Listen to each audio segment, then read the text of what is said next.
Good afternoon again, one and all present here. So let's start the session now. And today we are going to discuss about the various wireless protocols and the scope of Ruby programming uh, and its application in today's technology. And I see most of you are from circuit branches, and we are already familiar about wireless technology, right? So uh, there are so many protocols existing, and it started its evolution from the late 1950s. So it is not a new technology, but it is the important technology without which we cannot connect over the internet or connect across the globe, right? So let us just quickly brainstorm. I would like you to answer, or I would like you to find and discover the existing wireless protocols. Actually, we are surrounded by various wireless protocols. If you could like just brainstorm, what are the protocols that are used at present or that are surrounded by you? Can I would be glad if somebody could unmute and answer at least some few protocols that are being used now, that are being used in your surrounding, especially maybe a few, one or two would be good.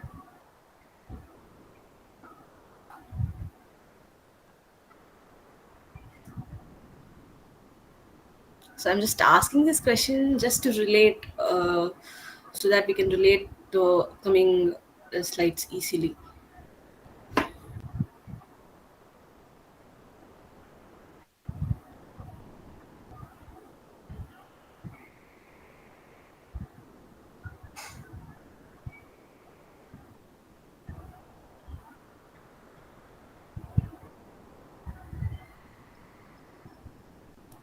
Okay.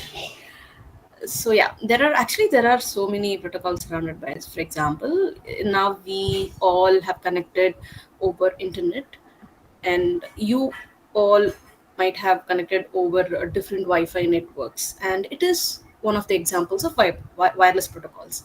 And now we are meeting via Google Meet, which communicating over HTTP protocol, which is again a wireless protocol. So these are the simple and day-to-day protocols that we are using in our daily life for our communication.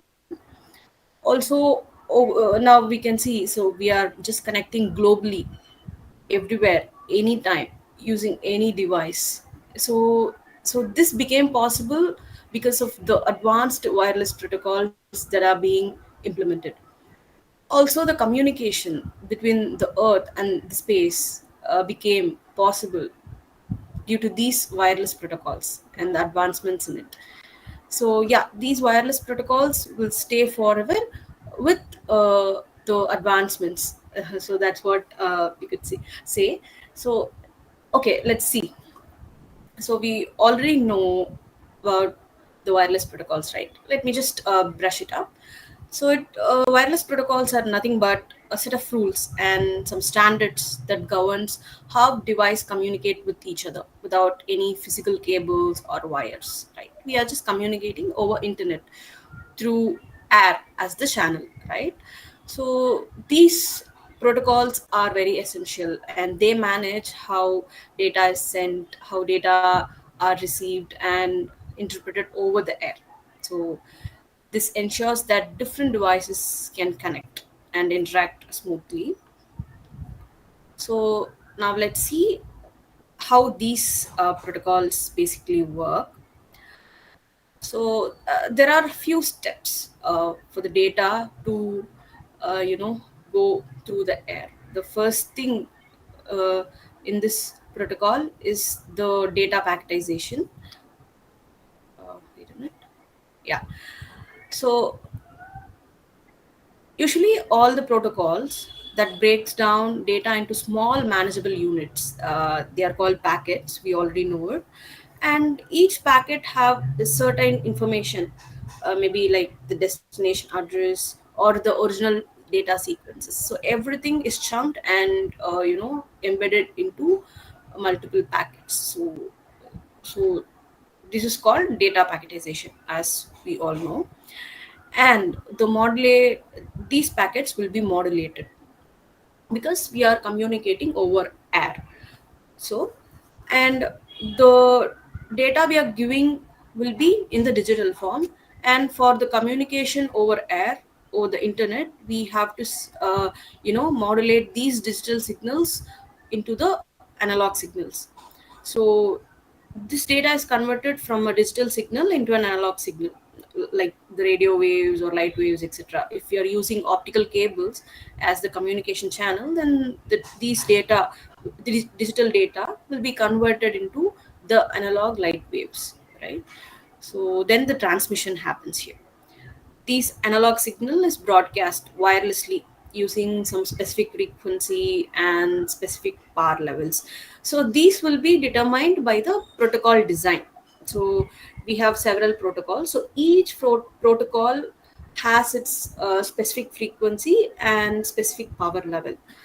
Yeah, based on which the strength and the use case of the protocol is defined. And we'll be having a receiver. So that receiver again captures the signal and converts the signal back into the digital data to just preserve whatever is sent from the sender. And then this reassembly phase happens as the final stage.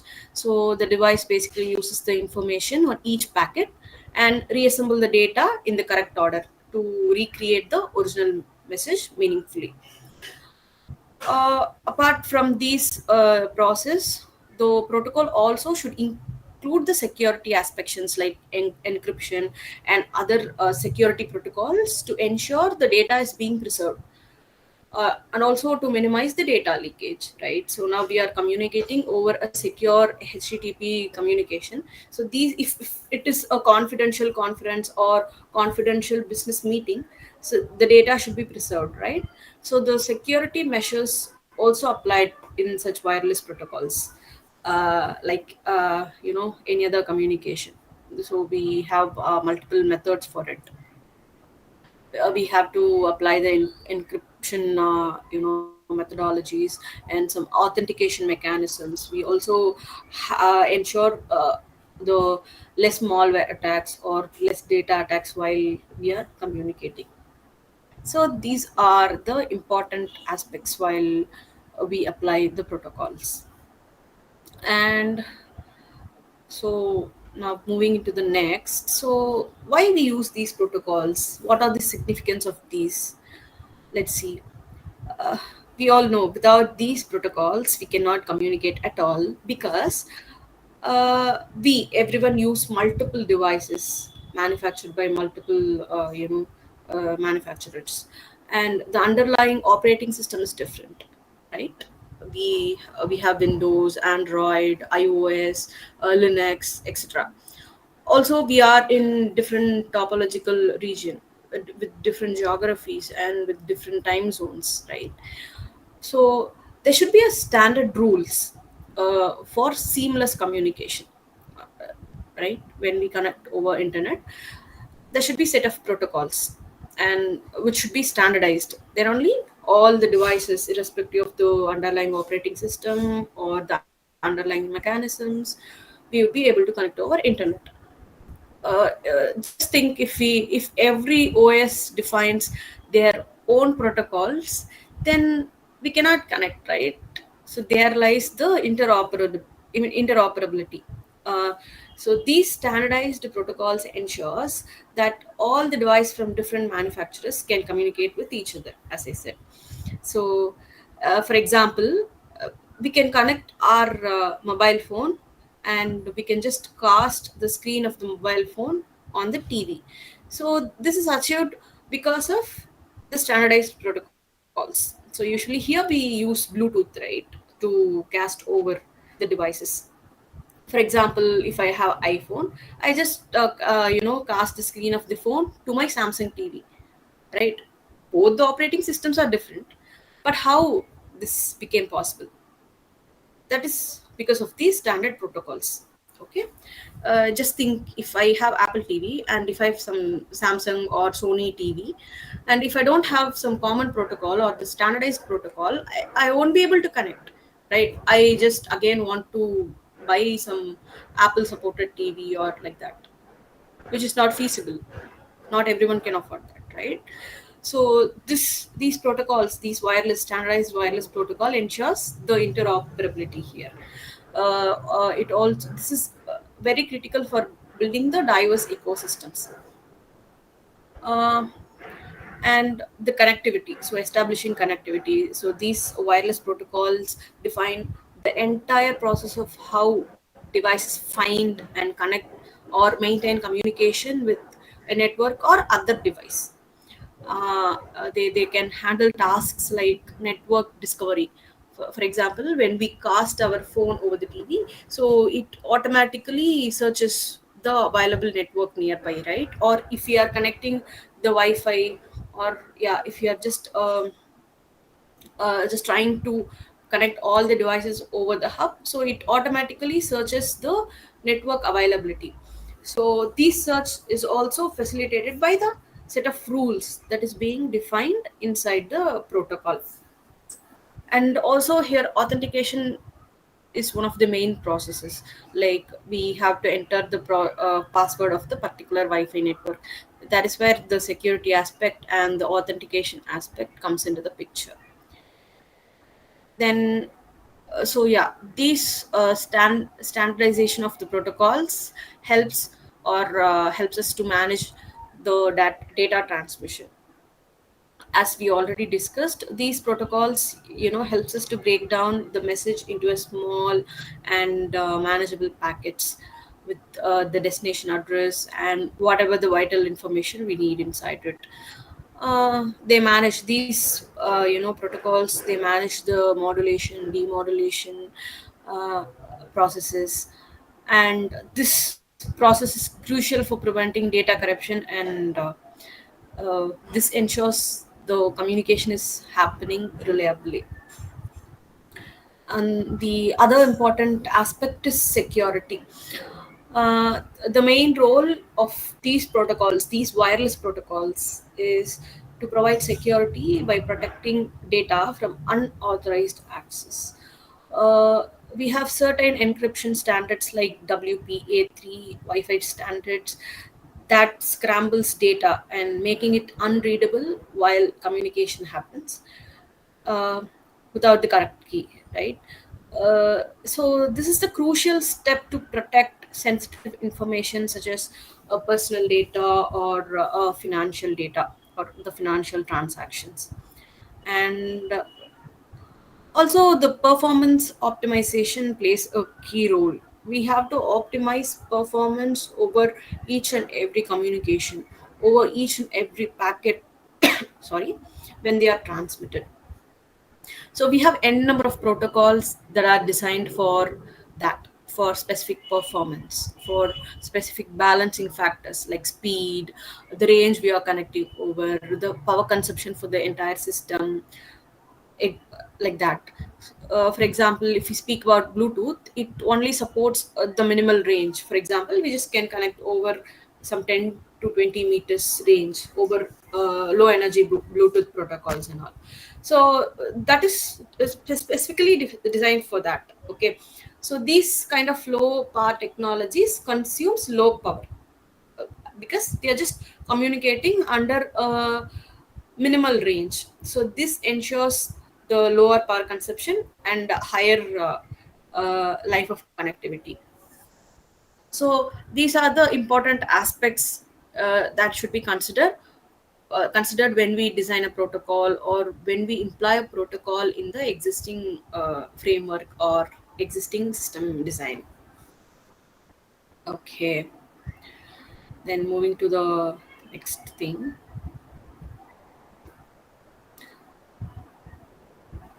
So let's see how the protocols evolved. So so when we were just stepping into the wireless communication, there is something called Morse code. Most of you would have heard about it. So it is the It is not entirely the wireless protocol, but it Morse code follows set of instructions to communicate in the wireless medium. You mean the you know uh, so these Morse code were used over the radio waves. So when we were using radios, these Morse code uh, had been implemented, but it is not the entire wireless system, but it is the pioneer, or it is the start of the evolution of these protocols. And so the radio waves, when the Marconi invented the radios, this was the first practical system of the wireless communication, which transmitted the signals over radio waves without any wires. Actually, it is specifically used for point to point communication, not for the wide range of broadcasting. And then there came the 1G cellular data in early 1980s. So this facilitated the mobile telephony, which primarily used the analog signals, and it is just used for voice calls. And have it had very poor security implications, and it also had heavy signal distortions and all. For example, we can say the AMPS, the Advanced Mobile Telephone Network System. So after these, in the earlier 1990s, the protocols, the wireless protocols, slowly got its standardizations. So like the evolution of, I think I can see someone is raising their hand. Do you have any questions, sir?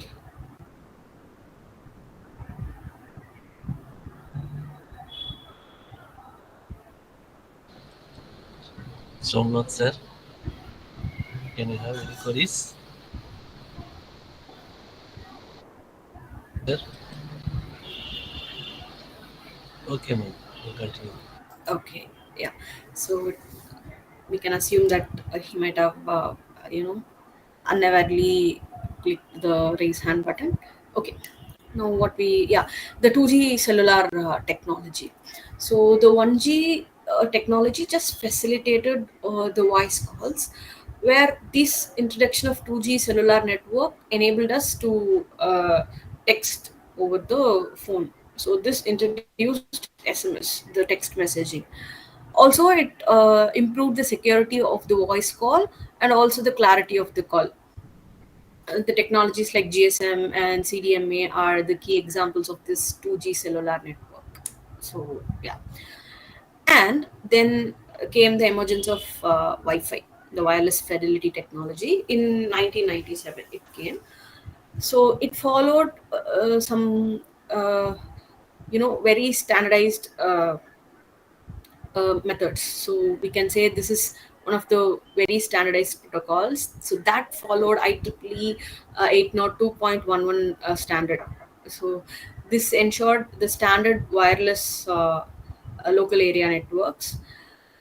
The earlier versions were too slow that it was able to provide just 2 Mbps speed, but it laid the basic groundwork for today's advanced Wi-Fi technology.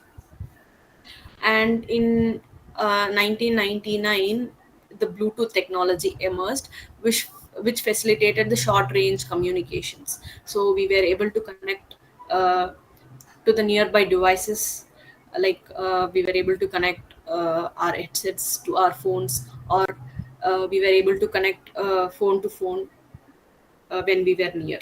So in 1999, this Bluetooth technology emerged.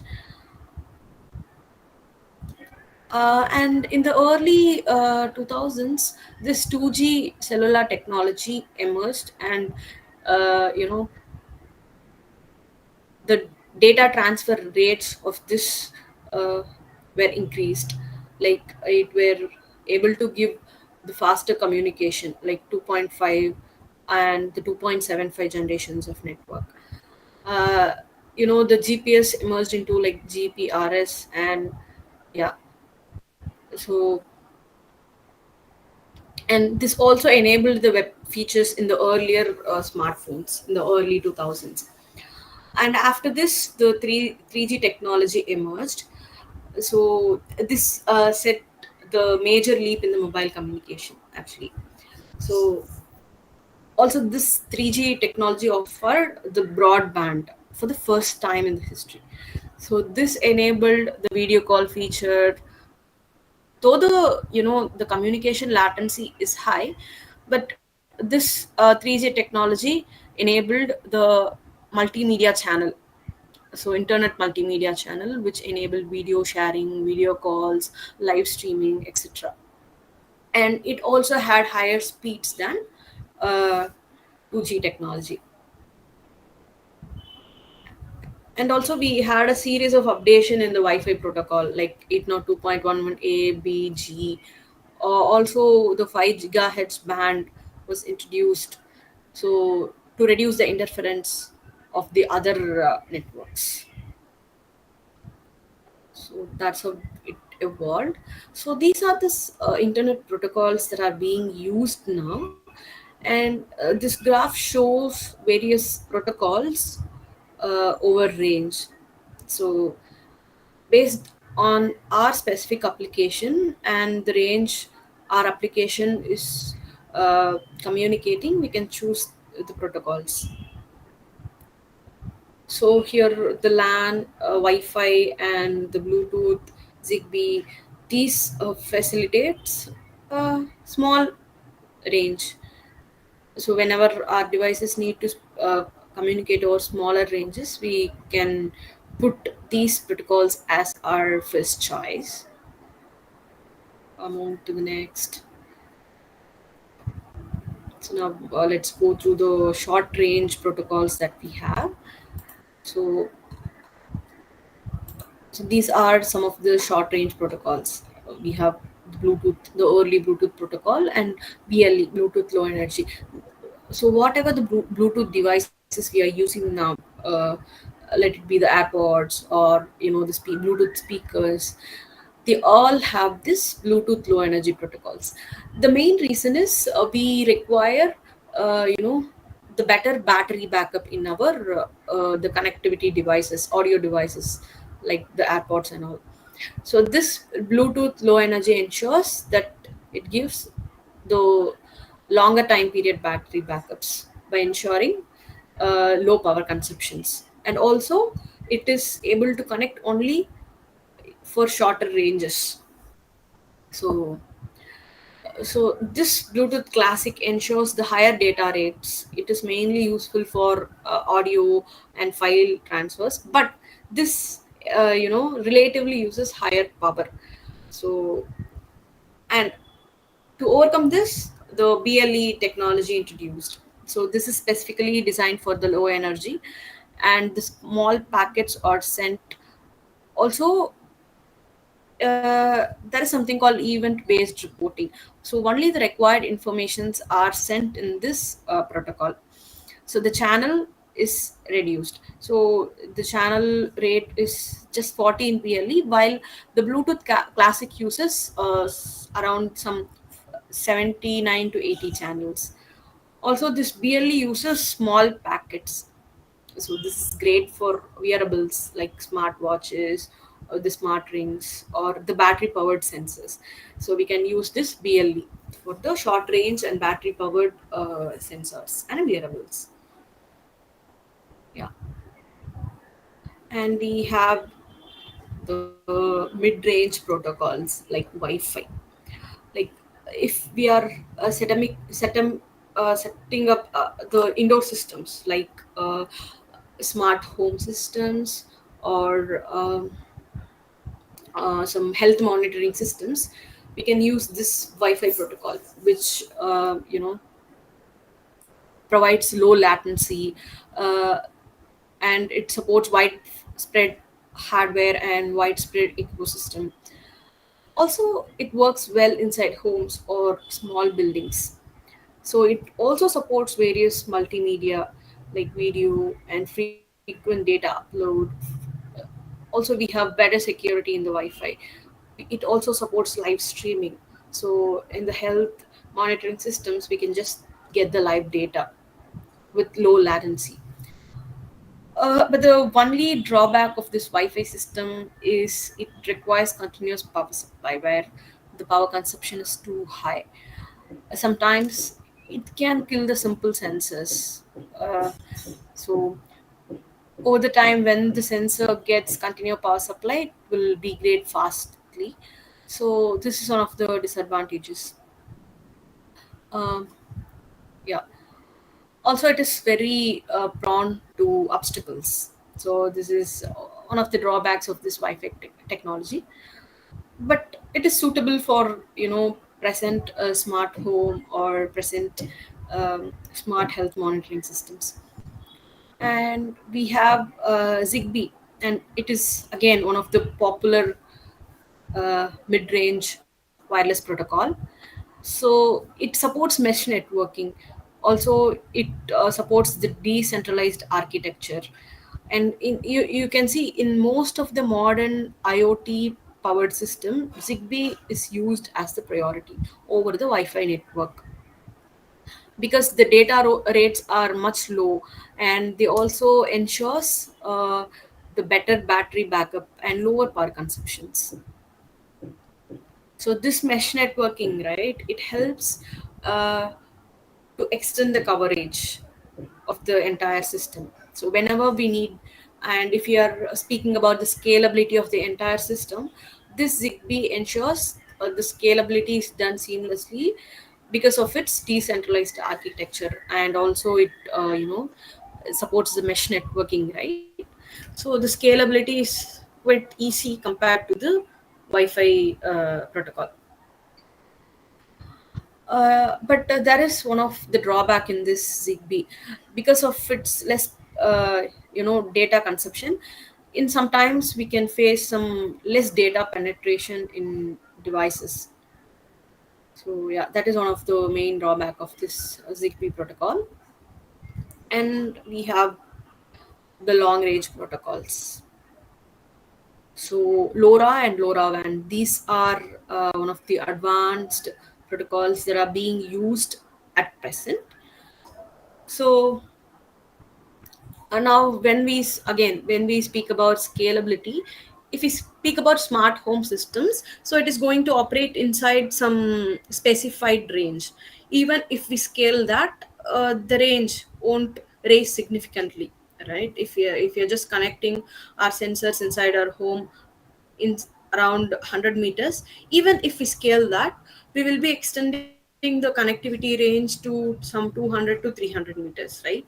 So for that, mid-range protocols uh, you know give a better support. But what if we speak about industries, right? In the industrial revolution 5.0, we are just shifting our machines or shifting our device towards a wide range connectivity. Let's say if we speak about smart farming or similar to it, so it should connect over a wide range, right? Wide range of space. So there we should use these long range protocols. So this LoRa and LoRaWAN is very energy efficient with low data rate, and it ensures the long range communication. So these are ideal for the sensors that are distributed around or over the wide areas. For example, environmental monitoring, the smart agriculture, the smart industries, etc. Yeah, and these can cover sensors ranging over kilometers. So but the thing is, they would only able to connect with the sensors when they are placed in less obstructed terrain, which means they just can placed in the smooth terrains, not the rough ones like the mountains, the valleys, etc. We can see the agricultural land will be mostly of the plain terrain without any much obstacles. So these protocols, these long range LoRa and LoRaWAN supports better for smart farming. Also, we have cellular IoT options for the adverse conditioned terrains. Like we have NB-IoT and LTE. So these use existing cellular infrastructure. So the advantages of these cellular IoT technologies are they support wide coverage, reliability, and they also ensures and give support for mobility. But the major disadvantage is they use more cost. If it is implied in the industry, they can afford. But if we are using it for personalized smart farming and other personalized uses, this should be a costly option for us. So yeah,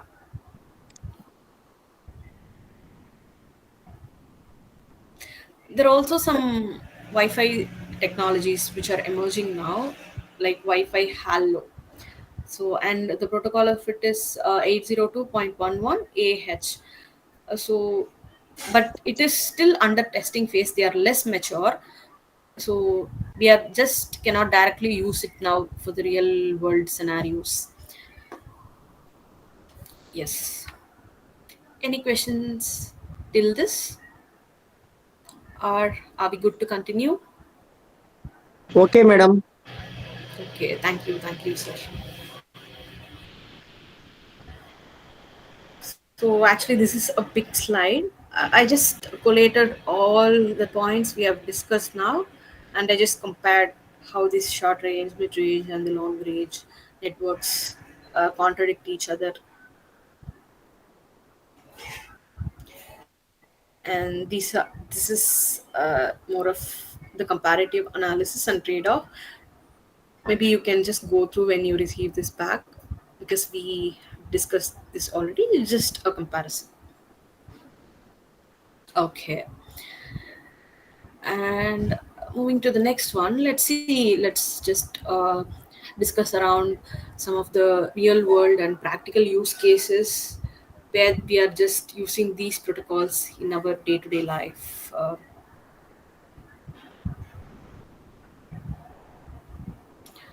The first thing is the wearable and smart health systems. So here, Bluetooth Low Energy is often selected because of its low power and periodic small data transfers. Even in our wearables, we would not require the continuous data transmission, right? Only when we request, we will receive the data. So in such scenarios, Bluetooth Low Energy is considered, like heart rate, step count. So only if we request those things, the wearables will give the data. uh, so in such scenarios, we can just choose Bluetooth Low Energy. Okay, only when we need it just bursts the data. In most of the time it will be in snooze mode. That ensures the power backup also. And for home automation, so already we discussed the home automation or the short range or the mid range IoT systems mostly use this Zigbee or sometimes BLE. So this Zigbee's mesh helps covering all the rooms. Also, it is it works under low power for battery lamps or light sensors. And if we speak about the monitoring aspect inside the home automation, Wi-Fi will be useful for the monitoring cameras or other sensors. And smart building or industrial IoT. Now, when we speak about this, the covering range will be quite larger than the home automation or the smart homes. Yeah. So here we can use some advanced Wi-Fi technologies. Sometimes the proprietary mesh modules for the wireless sensors and actuators.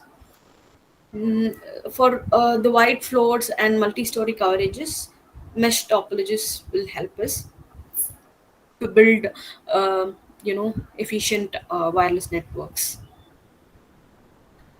And we have the smart agriculture and the environmental sensing, where again the range in turn becoming. wider and wider. So here we would surely require the long range and low power things, because we in the smart agriculture we cannot ensure the continuous electricity every time, right? So here the power consumption also the main thing, so we should choose our protocol based on that. Yeah. And we have the mobile devices. So when we transfer the device from geography to geography, we also ensure that we are choosing the good protocol. For example, tracking, vehicle monitoring. So for that, we can use the protocols like LTE, NB-IoT, and other cellular protocols that supports various geographies and topologies. Yeah. And moving into the next. So now let's just deep dive into the next thing, the MRUB. Okay. So, what is the scope again? So we all already know mruby is nothing but it is the lightweight implementation of Ruby programming language. As we already discussed, these all the internet protocol should use a low power consumption. It should be lightly handling, etc. So now these mruby facilitates that. Okay, as it is already lightweight protocol or the lightweight framework implemented on Ruby programming languages. So we can use this mruby for certain aspects, while we cannot entirely replace the C or C++ in the existing IoT system with the mruby, but we can try to incorporate this framework wherever and whenever needed in some sensors. So yeah, moving into that, let's see how what is the scope of mruby. Yeah, so the key characteristics of this mruby includes its lightweight and minimalistic approach, because it has a very small memory footprint, and it has the compact set of features. So when we speak about Ruby language, it includes many libraries, you know, wide range of libraries, where this mruby framework omits many libraries and it just calls the necessary libraries when implemented in systems. So yeah, and also this mruby programming language is very easily embeddable uh, into other applications. For example, so we already discussed most of our existing IoT system or the existing embedded system use C and C++ languages most of the times due to the availability of the vast libraries. So this mruby supports uh, the C and C++ wrappers. They can just directly call the C and C++ code snippets, and it will allow them to run in under its framework, under its environment. So this is one of the advantages. While we cannot directly use this mruby directly into our system, we can just call the existing C and C++ wrapper to run inside this mruby framework. So it is one of the main advantage of this when we use it in our systems, lightweight systems. uh, Also, see, mruby supports the byte code. So when it is compiled, so the code is converted into the byte level code. So instead of directly implementing mruby source code, this mruby framework includes a bytecode compiler, which we call as MRBC, and this compiler translates the high level, the heavy Ruby code into compact bytecode format, so that can be executed by a small efficient virtual machine, like a small and lightweight microcontrollers. So this pre-compilation step reduces the overhead on the target device, and it doesn't need to parse the Ruby source code at runtime. So in the compiler time, it is just converting the entire thing into a bytecode. So as I already uh, said, so this mruby framework is designed to be highly portable, and it can run on a wide range of platforms, uh, like Linux, Windows, Mac OS, and various other microcontrollers and embedded platforms. So yes.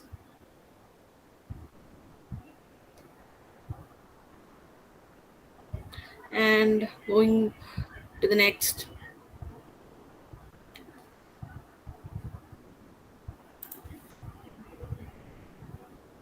we have this so let's see now how this mruby fits into the wireless protocols. Mhm. So we already saw in the previous slide. This mruby framework enables the developers to use you know Ruby language for applications that communicate over wireless protocols like LoRa, Wi-Fi, and it is used to interact with sensors and other devices. So, so most of the system primarily use this LoRa, LoRaWAN, and Wi-Fi technologies for wireless communications. So we have this Ruby framework that supports this too. So the first thing would be the lightweight nature of this. Uh, so it earlier it was limiting the resources was earlier only was possible, or it was only feasible in C language, but now we can implement this M Ruby framework to limit the devices and resources that is operating inside a wireless system. And hardware access, this is one of the main aspect again. So again, our mruby framework includes real time and hardware access functions, and it also allows the integration of C libraries via wrapper function. Already we have discussed about it. So it enables the control of hardware directly, which is the essential for wireless communication. So also our mruby, this framework is well suited for developing applications in the IoT, uh, where we'll be exchanging the data wirelessly. So yeah,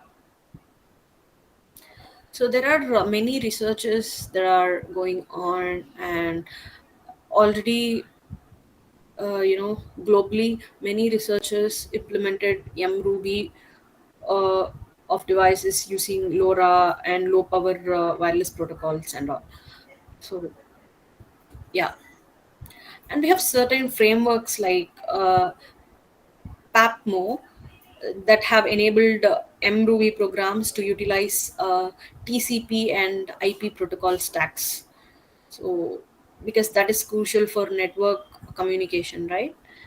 And also this mruby framework, right, it enables various network analysis tools like wireshark, etc., to create custom dissectors in ruby, so which helps to analyze various networking protocols. Moving into the next,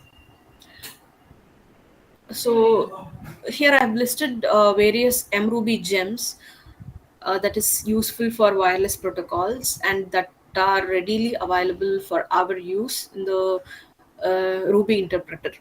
So these are some of the hardware integration gems. So and we have many microcontrollers and microprocessors in which ESP32 is one of the main microcontroller that we have, which supports a wide range of wireless protocols like Wi-Fi, Bluetooth technology, and it is more often used in IoT technology. And we have this gem mruby ESP32 I2C gem to implement the mruby program inside our IoT system. So GPIO gems are nothing nothing but they are the general input and output processing gems, which ensures that uh, the data is being input safely and it is again being transmitted to the the receiver system securely. So these gems controls that, and so we have other gems. Wait a minute. Yes. So these networking and communication gems, you know, these ensures the seamless wireless communication. So this mruby socket, this socket helps us to communicate between the devices securely. And yes, this mqtt, right, we have the specific gems that is curated for mqtt communication. And this mruby ping, this is used for pinging various devices or that is connected over the internet. And we have this http gem that is exclusively for the communication over internet. So yes, these are the specific gems of the mruby. So any doubt till this?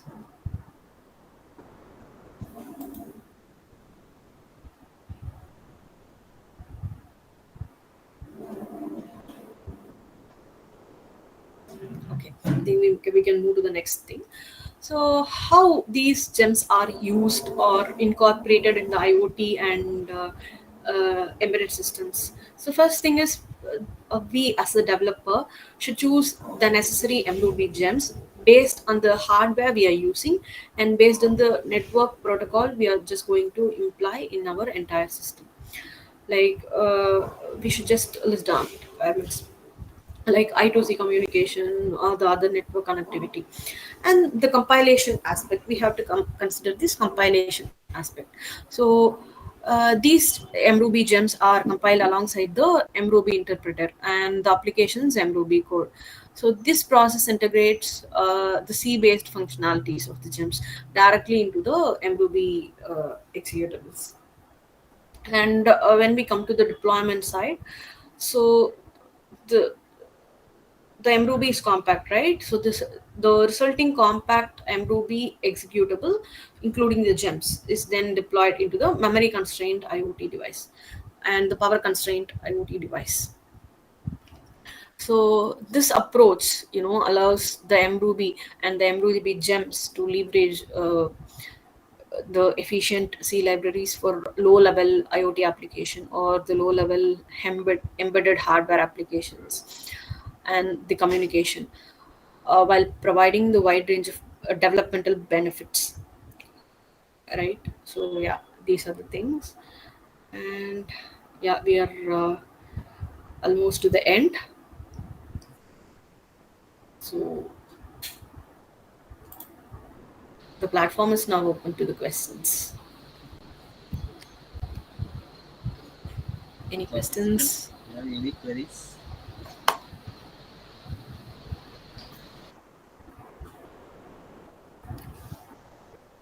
So maybe next time, so when you design some project or when you tend to design some IoT system, you just can consider this mruby gems for experimenting for some low level systems, for low level IoT systems. For example, if you're planning to implement some environment monitoring system inside your college classroom or inside your college premises, you could try implementing this, because the range will be too low, and this will allow you to experiment safely.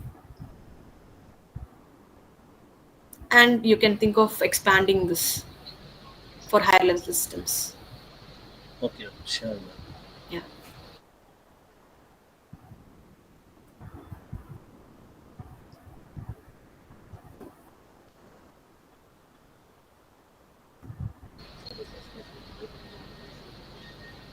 On behalf of Price College, I would like to thank today's session, this session, Sharmila ma'am. Thank you, Eh, ma'am. Thank you for your wonderful, innovative interaction session. Thank you. Yes, thank you. Thank you so much for the opportunity, sir. Yes. I'm just really glad that I had taken these sessions. Thank you. Thank you.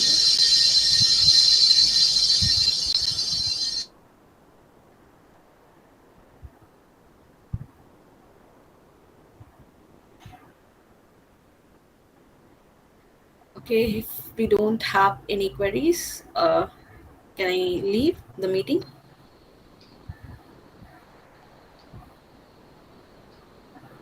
Yes, ma'am. Thank you. Yes. Thank you. Thank you, sir.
Participants, please wait for a few minutes. The resource person will join. After you join, the session will start.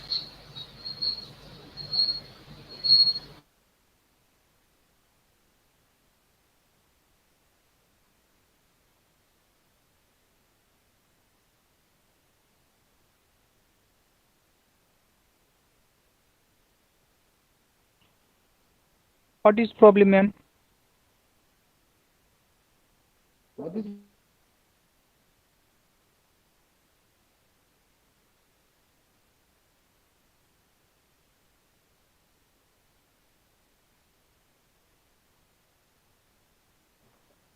Madam, it is not audible.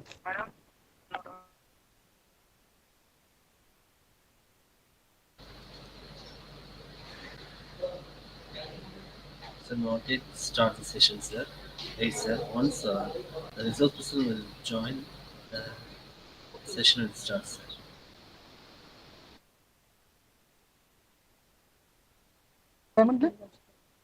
Sir, next session time.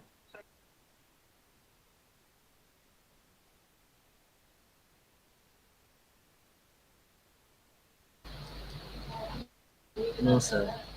Before 3:10, we will start, sir.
Participants, please kindly stay in the TV room.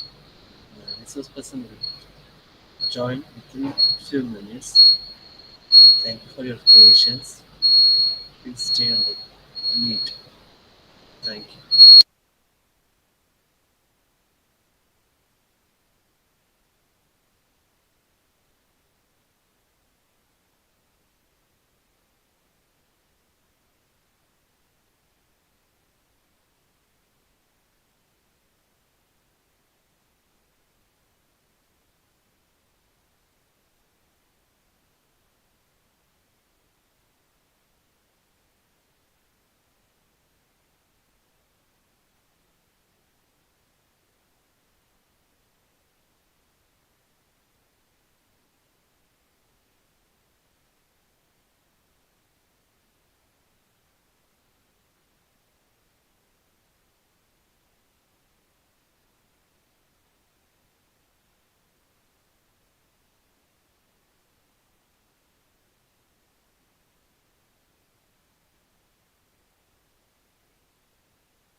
participants. Thank you for your patience. Please stay connected. The resource person will join within few minutes.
participants. Our resource person was joined. Welcome, sir. Good afternoon, all. Good afternoon. Thanks for having me. Thanks for the invitation. Good afternoon, sir. Good afternoon. Once, sir, now start, sir. Start, sir. Yeah, sure. I'm just sharing my slides. Okay. Now, I welcome you, sir. On behalf of Christ College of Engineering and Technology, myself, Arun Kumar, Assistant Professor ECE, uh, I welcome you for Atal sponsored faculty development program. Today's second session, the topic of security and scalability in low power IoT systems. Now, I would like to invite our department colleague, Mrs. Susitra ma'am, to introduce our resource person in the session. I welcome you all. Thank you.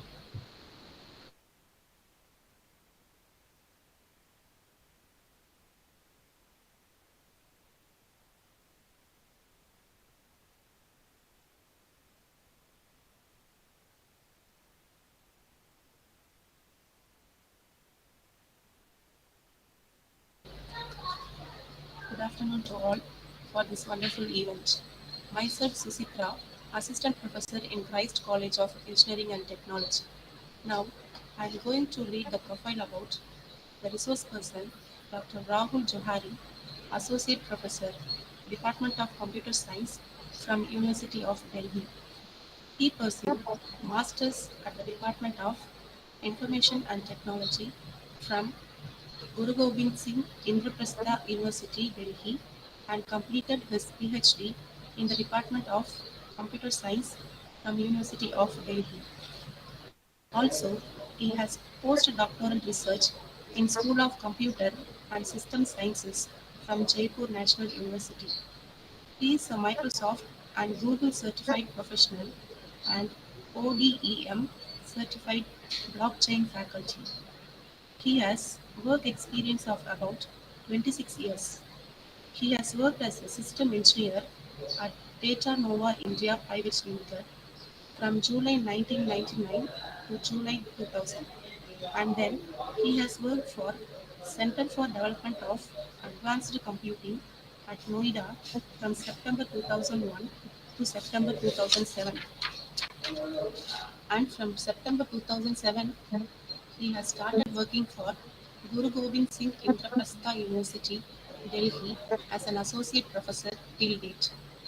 His specialized domains are IoT, cybersecurity, cloud computing, blockchain technology, UAV, wireless network, and metaverse. He has been awarded with 7 patents and 6 research papers have been adjudged as Best Research Paper in Scopus Indexed International Conferences, and he has awarded with Outstanding Researcher Award at Guru Gobind Singh Indraprastha University for the academic year 2023 to 24, 2014 to 15, and 2013 to 14, and awarded Certificate of Appreciation from Honorable Vice Chancellor on Teachers' Day No on problem, September ma'am. 5th, 2022. Now, I hand over the session to the resource person, Dr. Rahul Johari, to start the event about security and scalability in low power IoT systems. Thank you, sir. Thanks for such a nice introduction. Thank you, sir. Is the voice audible to all?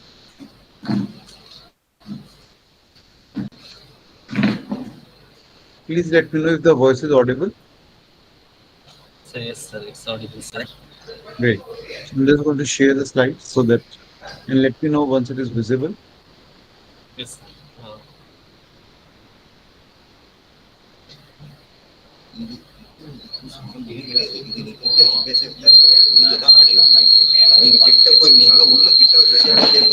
Is it visible? Yes, sir. Visible, sir. Okay, great. So good afternoon, everyone, from my side also. As ma'am has rightly introduced, Myself, Rahul Johari, and I am working as an associate professor with Guru Gobind Singh Indraprastha University in Delhi. So, thanks for the invitation. Thanks to the organizers for inviting me to discuss about the very prominent topic that talks of the security and scalability in the low power IoT system. Now, before we proceed further, just a brief, this is about my university, IP University, Delhi. And whatever I'm going to discuss in today's session, if you got any doubt regarding it, anything not clear, or if you want any, because I will cover in the code aspect also. If you have got any doubt in the code in the simulation, please you can ping me at my mobile number, or you can drop me a mail, rahul@ipu.ac.in, and I will be happy to take the queries on my mail ID or on my WhatsApp. Before I start with the session, in my university, I have set up a small lab called as a swinger lab. I will just share the, yeah,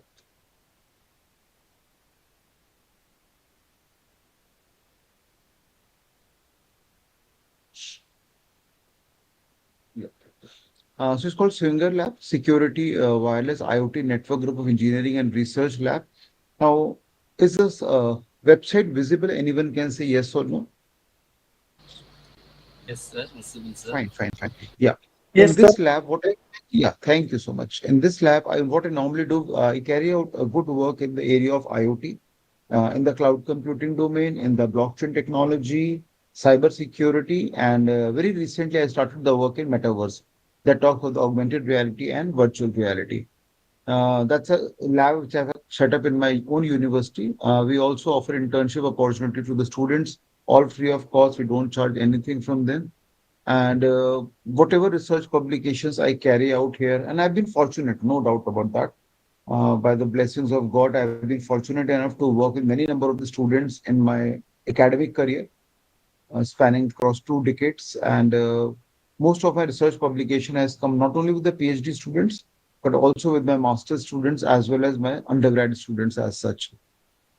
So what best I could have is my have their own photographs and enrollment number along with me. So just a token of remembrance that yes, these are the students I have worked on in the last couple of years who in my lab, and we have been able to carry out some of the good innovative research. No doubt about that, because some of the students have been very energetic, very enthusiastic, and since this is a Gen Z, and they are full of energy, they've got a lot of creative ideas, and we work together, and we have been able to, just as ma'am rightly introduced, right now we have got more than 100 plus Scopus Index publication coming out of this lab. All credit goes to the students because I, as a mentor, is always there to supervise them. But ultimately, it's the energy of the youth and the experience of the faculty member like us, which can actually create the good atmosphere where everyone can prosper. Not only we evolve as a faculty member, but our students also rise a lot. Well, ultimately, they have come to make their career with us. So we have been able to achieve good number of publication in our lab and all in the happening field. IoT is definitely one of them. I've been working on the multiple tracks of the IoT, like the routing in IoT, congestion control in IoT. Rather, my own PhD was also in the domain of delay tolerant network. I did my PhD from Department of Computer Science, University of Delhi, under the guidance of Professor Nilima Gupta. So she is very dominant expert in the field of the networks. So I learned a lot from her, no doubt about that. We were able to get a good number of SCI publications in the field of delay tolerant network, which was happening field around 10 years back. Later on, not much work came into DTN, but primarily in India. In US, so still NASA and many of the organization, the work is still going on in the field of DTN. But still then, our research publication were in the top 10 in India for the couple of years. Then I did my postdoc from Jawaharlal Nehru University again in Delhi under the supervision of Professor Deo Prakash Vidyarthi in the field of blockchain technology. So I can say I've been fortunate to work under the supervision of some good teachers. I learned a lot from her, not only academically, but also the nuances of research, how to carry out research, how to identify a problem statement, because we always say in research, finding a good problem is itself a problem, right? Because and those of you who are in the early stages of your research, or those of you who have completed your PhD, or those of you who are looking for a topic for your students. So I will definitely say in today's environment where so much number of the AI tools have already engulfed in our domain, we still need to find out the right solution for the right problem, because AI tools are there to help us out.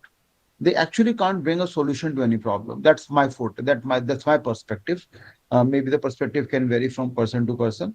So we need to be novel in our approach. We need to be innovative in our approach, because problems are plenty in whichever domain you are working. Like for example, in the IoT in this case, or we should take blockchain technology, cloud computing, cyber security, in which these are the areas in which I work. There are plenty of topics. There are plenty of issues which need still to be resolved, and these AI tools can be exploited by we academicians and researchers to find the good and innovative solutions, because solutions have to be come from our side. The tools are there to help us out, but they can't dominate. They can't tell us what to do and what not to do. That's a first level of a solution has to be proposed from our side. That's my take on it. So we have been able to do some good quality work in our lab. One of such work is definitely in the area of IoT. I will covering the simulation aspect in today's talk, how to do a secure routing in the IoT using the publisher subscriber model. So I will discuss in the code how to write the code in Java. And those of you who are interested, I will be happy to share the code. You can replicate the same thing on your machine and see the benefits of having a secure routing in the IoT. Yeah. Now, since this, I think it's the last day of the FDP, many academician and researcher would have already discussed about the various aspects of the IoT. So, just a recap of it. We all know credit goes to Kevin Ashton, a British technology pioneer who co-founded the Auto ID Center with MIT US, which created a global standard system for RFID and the other sensors. So, if at all the credit needs to be given to anybody who discovered IoT or who introduced the IoT, it's all the Kevin Ashton. And for his work, he was also uh, one of the nominated for the Turing Award. Um, because we all know in computer science, we do not have the Nobel Prize. The best award we give to the academician and researchers who do outstanding research work is the Turing Award by the ACM, Association of Computing Machinery. And as a teacher, I can say the considering the population of engineers which we churn out from the engineering colleges every year, we should have got more than maybe 10 plus awards, because ACM started giving the award in 1965. So right now it's 2025. So more than 50 years have gone by. So in 50 years, considering the population we have got in India and the number of computer science engineers which passed out, we should have got at least 10 plus award. But unfortunately, we have been able to get only one award. That too, again, the field of artificial intelligence by Professor Raj Reddy. So Kevin Ashton was also, and the year was 1994. So if you really want to inspire us to do something good, something great, do give them these kind of examples, because that's the inspiration they look forward to. That what to do good quality, how to achieve good quality research. So we need to inspire them with some good awards. And ACM Turing Award is definitely one of them. Prize money is handsome, quite luxurious prize money, and you get the name and fame. Recognition is exciting for the youngsters. And he never got the award, definitely Kevin Ashton, but he was nominated for the Turing Award. And all credit goes to him that in 1989, for the first time, he coined the term of the IoT, Internet of Things. Now, there are many people who have tried to define the IoT in the last couple of years. There are multiple definitions also that exist of the IoT. So this I'm just sharing one of them. It's a collection of physical objects which can be movable, which can be immovable. It could be devices, the electronic devices, the Wi-Fi enabled devices, the smart devices, the vehicles, again a two-wheeler, a four-wheeler, a flying vehicle, a drone, a unmanned aerial vehicle, a autonomous vehicle, the gadgets and the other items which are embedded with the electronics, software, sensor, and very good connectivity, because that plays a very important role in the smooth functioning of any IoT system. Network connectivity has to be strong, robust, and reliable, and which helps to exchange data with one another. So IoT is all the collection of the objects, because that is what things stand for. A smart object, electronic devices, which are Wi-Fi enabled, which are network compliant. They follow almost all the global standards of the networking. And if you are able to carry out the exchange of information between such devices, then nothing better than that, because that is what the IoT was meant for by the Kevin Ashton. Are the slides moving? Anyone can say yes or no.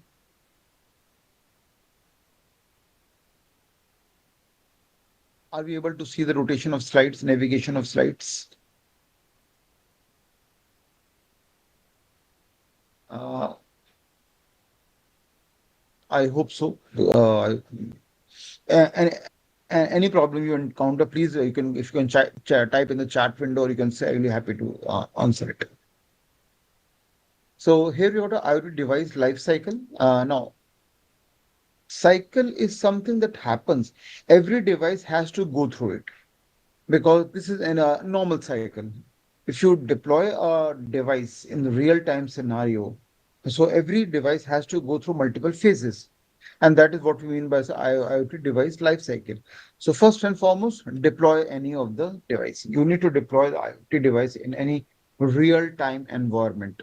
So maybe, for example, I have been given a task to measure atmospheric temperature, pressure, humidity, soil condition in the environment where, let's say, in the desert region of Rajasthan. And we know Rajasthan is one of the Indian states, very hot and humid for most part of the year. So that is one of the problem statement that is being given to me. So what I will do, I will buy sensors, I will buy the devices and deploy them in hundreds and thousands in real time scenario in the desert region of Rajasthan. Or maybe I have been given the task of measuring atmospheric temperature or pressure or humidity in, let's say, in the Uttarakhand region of the in the Himalayan region of the Uttarakhand state. Because those of you who might have gone to the Char Dham, four Dham, or four religious places like Badrinath, Kedarnath, Gangotri, and Yamunotri, they're all located in the Uttarakhand region. It's all very hilly region, mountainous region. The terrain is very vulnerable, uneven, imbalanced. And recently, we have got a problem with the cloud burst also happening in that region. As a result, huge flash floods came, engulfing many number of villages in its flow of the water. So deployment is very important. How do you deploy a device? Where to deploy the device? And how many numbers to deploy a particular device? That's very important. And once the deployment has been done, now comes the major task: monitor and servicing. We can think together, because you need to monitor the device on daily basis, almost 24 by 7 by 365. Is your device working fine? Is it able to capture the data in a real-time environment? Are there any wear and tear? Is a device vulnerable to natural calamities? So we all need to monitor it. And if some problem arises, then carry out the proper management and the service of that particular device. Maybe software upgrade, maybe hardware troubleshooting, maybe energy level issues, because today's talk also discuss about the security. Maybe your device has been hijacked by the hackers, and remotely they are monitoring and maneuvering your device. They are controlling your device, and you are believing that your device is very naive and simple and is capturing a wrong data, because some hacker or some intruder is actually controlling the device. And whatever data it captures, it maliciously changes it. The values are fiddled. So servicing and management is a very important part of any IoT device. Then we require a proper updation, in the sense that once the device is properly serviced, managed, monitored, now you need to make sure that the device is properly updated with proper software, hardware, And if at all any real-time changes arises on the customer problem statement, you can accordingly update in the device that this is what I want, and now plus more information need to be captured by the IoT device. So I can do a periodic or regular updation in my device. Then once my entire experiment has got over, now it's a time I can go for decommissioning of the device. Now you destroy the device, or you do because device might get used by somebody else. So it's better to destroy the device in a most biodegradable manner without causing much disturbance to the natural environment. So what we call decommissioning of the devices in a most better manner, following the SDG goals, sustainable development goals, with a minimum threat or disturbance to the environment as such. So when we do the management and updation, we also need to worry about the security of the data. That if we need to protect the movement of the data between the devices so that it doesn't get captured by the intrusion. And accordingly, our system should be scalable. Means as and when there's a requirement, I can increase more number of devices, I can decrease more number of devices. That is called provisioning and deprovisioning. You can increase the capacity of your devices if required. So you can cut down the capacity of devices. So you are the administrator of the IoT network. It's your role, it's your responsibility, not only to manage and monitor this network, but also to make sure that your devices are foolproof. They don't get into the hands of the intruders or the hacker, and they should be scalable enough to meet the customer requirement. So if the customer requirement is dynamic, it scales up, it scales down as per the need. So should be your system. So it should match to the real time changes. What the more the problem statement changes, the customer requirement changes, you should be able to immediately tune up or tune down your system. That is what the and plus your an IoT device should be very energy efficient, because if they consume a lot of amount of energy in their transmission of the data, sharing of data, then nobody would like to buy your device because it's consuming a lot of energy cycles, the CPU cycles, fetch, decode, execute, and the write back cycle. So we need to work on the energy preservation also of the devices, energy conservation, so that your devices consume less amount of data when they are actually deployed on the land, because they are in the hands of nature. So if they consume a lot of energy for every operation, then nobody will like to buy the device. So that's another problem we have to make sure that we cater to when we actually deal with the deployment of the device in real-time scenario. So that IoT device lifecycle, though may look like just having 4 to 5 steps, but all these steps are very crucial and critical in the management and the monitoring of the device, and they need to be done in a very good manner by the proficient expert, the domain expert, so that your system works seamlessly and smoothly without any problem. Yeah, and once you're done, you decommission the device. Now, today IoT is everywhere. You go to any place, you exploit any domain, everywhere you will find the IoT's application. You can find your in your own home, nowadays we have got a smart refrigerator, smart television, smartphones. So now we can easily have the communication between the refrigerator, television, all with the help of the sensor. They all can recognize each other, and if you require to communicate, you can always send the message. For example, I am just sitting on the couch of my sofa set on my room, and there is a bottle in the water bottle. There is a water bottle that need to be refilled in the refrigerator. And so the sensor deployed in the refrigerator should check the level of water within the water bottle. And if it falls below the threshold value, immediately the sensor of the refrigerator should communicate with the other sensors of my home, and these sensors will track where am I. I may be lying on a bed, or I may be watching a smart TV. I may be watching a football match. Tomorrow there's a cricket match between India and Pakistan. So majority of the Indians and Pakistani around the world will be glued to that match. So the sensor on my smart TV should immediately replay a message, because they have tracked me up that I'm within the range, 10 to 15-meter range of the smart devices, and immediately the message should get flashed. That's a time to refill the water bottle. So this means me as an object will be immediately alerted by my smart TV because my smart refrigerator is now communicating with the smart TV and telling me that what need to be done. Similarly, there are maybe certain rotten vegetables lying in my refrigerator. So again, the sensor can keep on checking the freshness level of the vegetables in the refrigerator.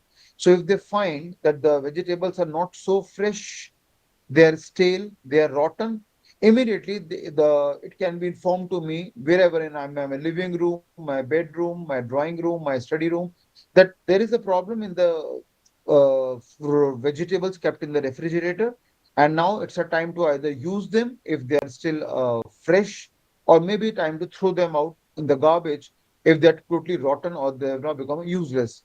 So nowadays we have got a smart TV, smart homes are there, where I can keep, where my devices are getting smarter, much more intelligent, all with the help of sensors, so that they can help me out in my day-to-day activities. Another prominent example which are being now used, automatic switching of the ACs, the lights and fan when no one is in the room. Because to preserve energy, to preserve electricity, again, our smart bulbs, smart tube lights, smart fans, remote controlled fans, everything is there which can actually help to preserve the energy. When I'm, for example, when I'm not living in my home, I've left for the office, all the lights, all the fans should automatically get come into the off state, should get tuned off, because why, to waste the energy as such. So automatic switching of the ACs, the lights, and even if I forget them to switch off the devices, then should be smart enough to detect the presence of any object in a room. If no object is there, no human being is detected, immediately they should go into the off state. Then today's nowadays sensors also being used in the walking stick for the blind people. That's another prominent area which is getting a lot of attention. Now, what happens in these areas is that there are people with disabilities. There are many number of disabilities, more than 15 of them. And nowadays we are getting a smart specs, smart sticks, smart helmets, smart shoes, smart belts, which can actually be used by these people with disabilities, especially the people with visually challenged abilities. They can be used by them to navigate on the city roads. So audio applications are getting plenty. Another prominent example could be refilling of the petrol in the car or the airs in the tires. Normally, when we drive the car, we don't get an alert when the air in our tires of the car is very low. So we should also get a sensors fitted along with the tires, which can help me to tell that yes, the air in the tires of the car are below the threshold value and they need to be get refilled. They need to get again the air need to be filled in them. So again, I can have the sensor deployed with them. We can have the automatic watering in the fields, meaning sensor switch on and off of the water sprinkler as and when the soil turn dry. So there could be many applications which can be used in today's environment of the IoT ecosystem, which can make the life of a person in a society very easy, very comfortable, because that is what the device are meant for. That is why the system is designed. And we need to make sure that the systems are scalable in nature. Means according to the human requirement, according to the customer requirement, according to the problem statement, you can increase them, you can decrease them, you can change their power, you can change their capacity, and you should be the boss of those IoT ecosystem. And the system should tune up or tuned out as per your need, as per your requirement. So that is most important, to design the scalable system which can be actually be tuned. Dynamic tuning is required in the systems. Now, some of the key technologies which we see that works along with the IoT into the environment, like I can use in the big data tool like MongoDB and Hadoop, because once the sensor captures the data, there are humongous amount of data. So I need to do have the big data technology, because the data can be structured, data can be unstructured, data can be semi-structured. So I need to make sure that proper tools are used to manage the data which has been captured by the IoT devices. Also, I can blend or I can integrate IoT ecosystem with a cloud computing, because we normally talk of the sharing or the relaying or the distribution of data among the multiple nodes, clusters, or server. Now, this is where the MICEF computing, MICEF, MIST, IoT, cloud, Dew, edge, and fog computing, they all work hand in hand on a common platter. So IoT today cannot work all alone. It's very difficult to design a system that works in isolation. You have to integrate with the other existing technologies. So they need to coexist, they need to cohabitate with other technologies in today's environment before taking any smart decisions. Then security of data is an important task. We need to make sure that the data captured by the devices are safe, secure, and reliable. That is what we say SRS, safe, reliable, and secure. And for that, we can adopt cryptographic techniques.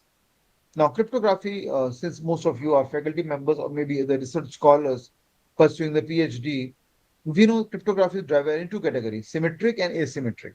Symmetric are the ones that uses the single key, both for carrying out encryption and decryption. And asymmetric cryptography is one that uses a pair of keys, one public key and one private key for carrying out encryption and decryption. So today there are a large number of cryptographic techniques like Caesar cipher, Veneer cipher, rail-fence cipher, affine cipher, hill climbing cipher, and many other cipher techniques. There are plenty of them.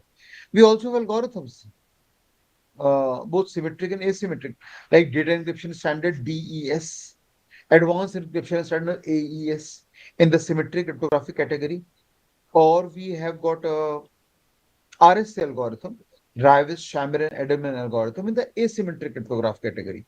Are we able to? I hope we are able to connect, and able to share the viewpoint with you.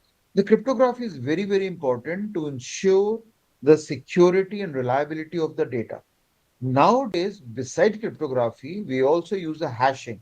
We also use the blockchain technology because the core of the blockchain technology is all hashing.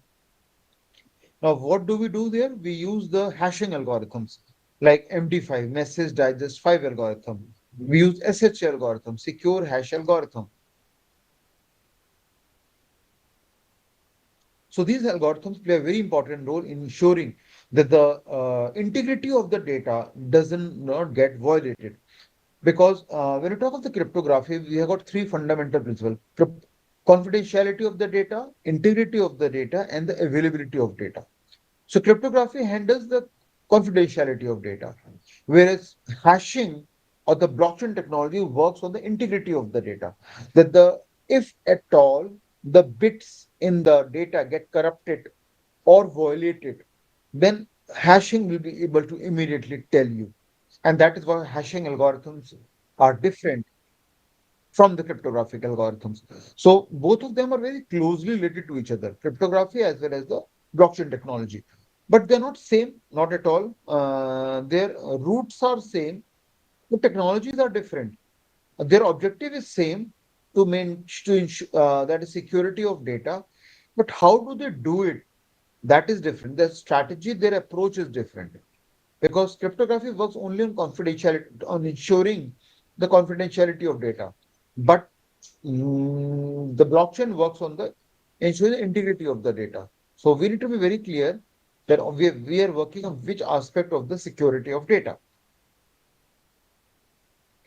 Then a lot of work is being done in the data analytics part today. So we can write in our own algorithm to analyze the captured data to take some logical decision. Or we can use predefined supervised and non-supervised learning algorithms like naive Bayes, support vector machine clustering, reinforcement learning, deep learning, and nowadays you got generative AI. So these entire AI platform can be integrated with the ecosystem, IoT ecosystem, to make a smart decision, to make a smart prediction of the IoT devices. And we can also work on the security of data with this AI. Because AI can be used, if I'm working on security of data, we need to have a knowledge of attacks because many number of intruders and hackers around the world launch the attack on the data in the IoT ecosystem. So there are multiple type of the attack like birthday attack, replay attack, denial of service attack, distributed denial of service attack, collaborative attack, birthday attack. Many number of attacks are there as such. So I need to make sure that my data remains protected against these kind of the attack. So if I'm working only on the attack philosophy, so again I need to decide that whether I'm working to using AI to plan an attack or prediction of an attack or prevention of an attack. So again, I need to identify the my research objective in the IoT ecosystem when I'm working on security of data. So I repeat my statement again. I need to identify the track which actually excite me, which is of interesting aspect to me. I can work on making a planning an attack. I can launch new and innovative attack in this category, something which has not been known in the past. I'm able to do it for the very first time. Or I can work on the prediction of attack that uh, either what all attack can happen in the coming days or coming months, analyzing the current situation. Or I say that I'm able to detect an attack and therefore I will be able to prevent an attack because you need to have a knowledge of the attack first. Then only you can devise the strategies to make sure that the detection or prevention of the attack actually works. So I can use the AI to handle multiple tracks when I work on the security of the data in the IoT ecosystem.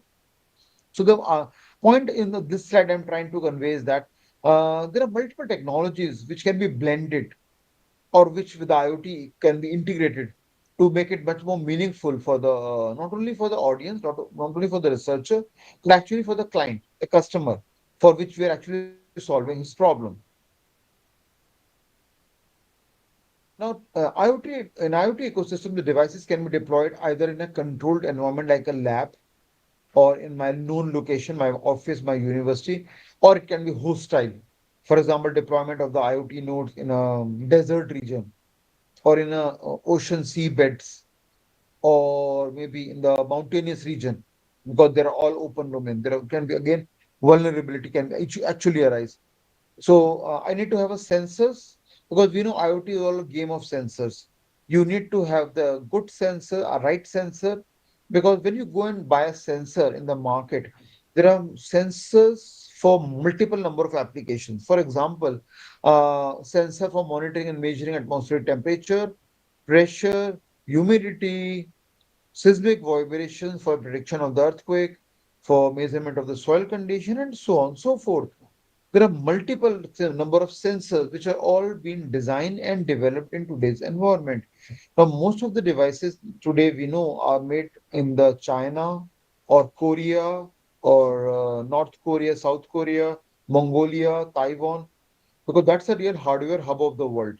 Majority of the electronic components, the semiconductor devices, are all being designed, developed, fabricated in these countries only.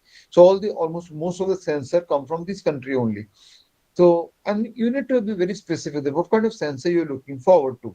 So if whenever you're given an IoT project or if you're handling an IoT project, you must be very clear that what your purpose is, what is your meaning, what is your vision and mission for your particular project. Because that should be very clear in your mind so that accordingly you can buy a right sensor from the right vendor because today there are multiple number of sensors, like hundreds and thousands of sensors, which have actually engulfed the market. So hundreds and thousands of sensors are available today. For example, I can have a sensor for color sensor, a gas sensor, a smoke sensor, alcohol sensor, PIR sensor, rain sensor, IR sensor, touch sensor, gyroscope, soil moisture sensor, ultrasonic sensor, thermistor, eye receiver, proximity sensor. There are so many number of the sensor. Sensor for every reason, sensor for every season. These are only few of them which I could actually find on the web, but there are many more of them. Then need to be very careful that what my objective of the experiment is, because most of the sensors are unicasting. They're not multitasking. A single sensor will not be able to do more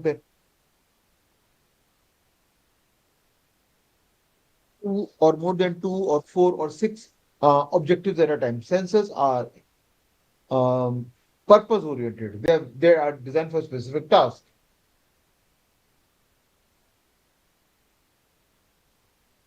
So I need to buy the right sensor from the right vendor and for the right device.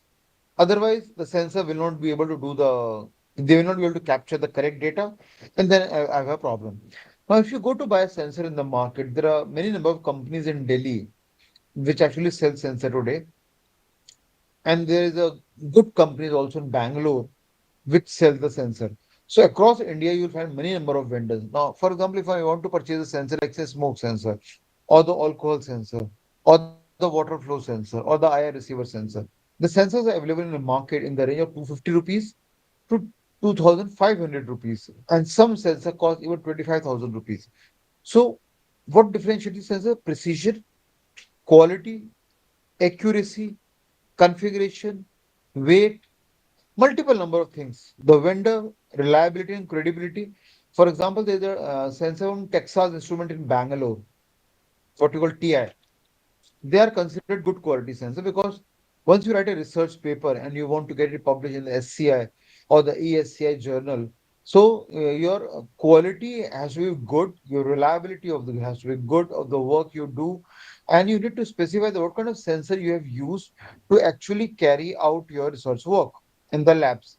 So if you say that I have been able to carry out the research maybe on security aspect, on a power driven, on energy aspect, or the scalability aspect, on any of the aspect, using the sensor from Texas Instrument Bangalore or from any other good quality vendor, then definitely the reviewer of the research will be impressed.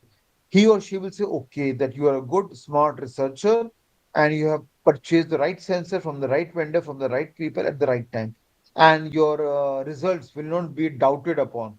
It will believe that your research quality is good and your results which you generate and the plots you do, the histogram, the bar chart, the pie graphs, all of them are good. And you can and anyone and everyone can rely on your result. The so analysis part of the result is good because you have been using a good quality sensors.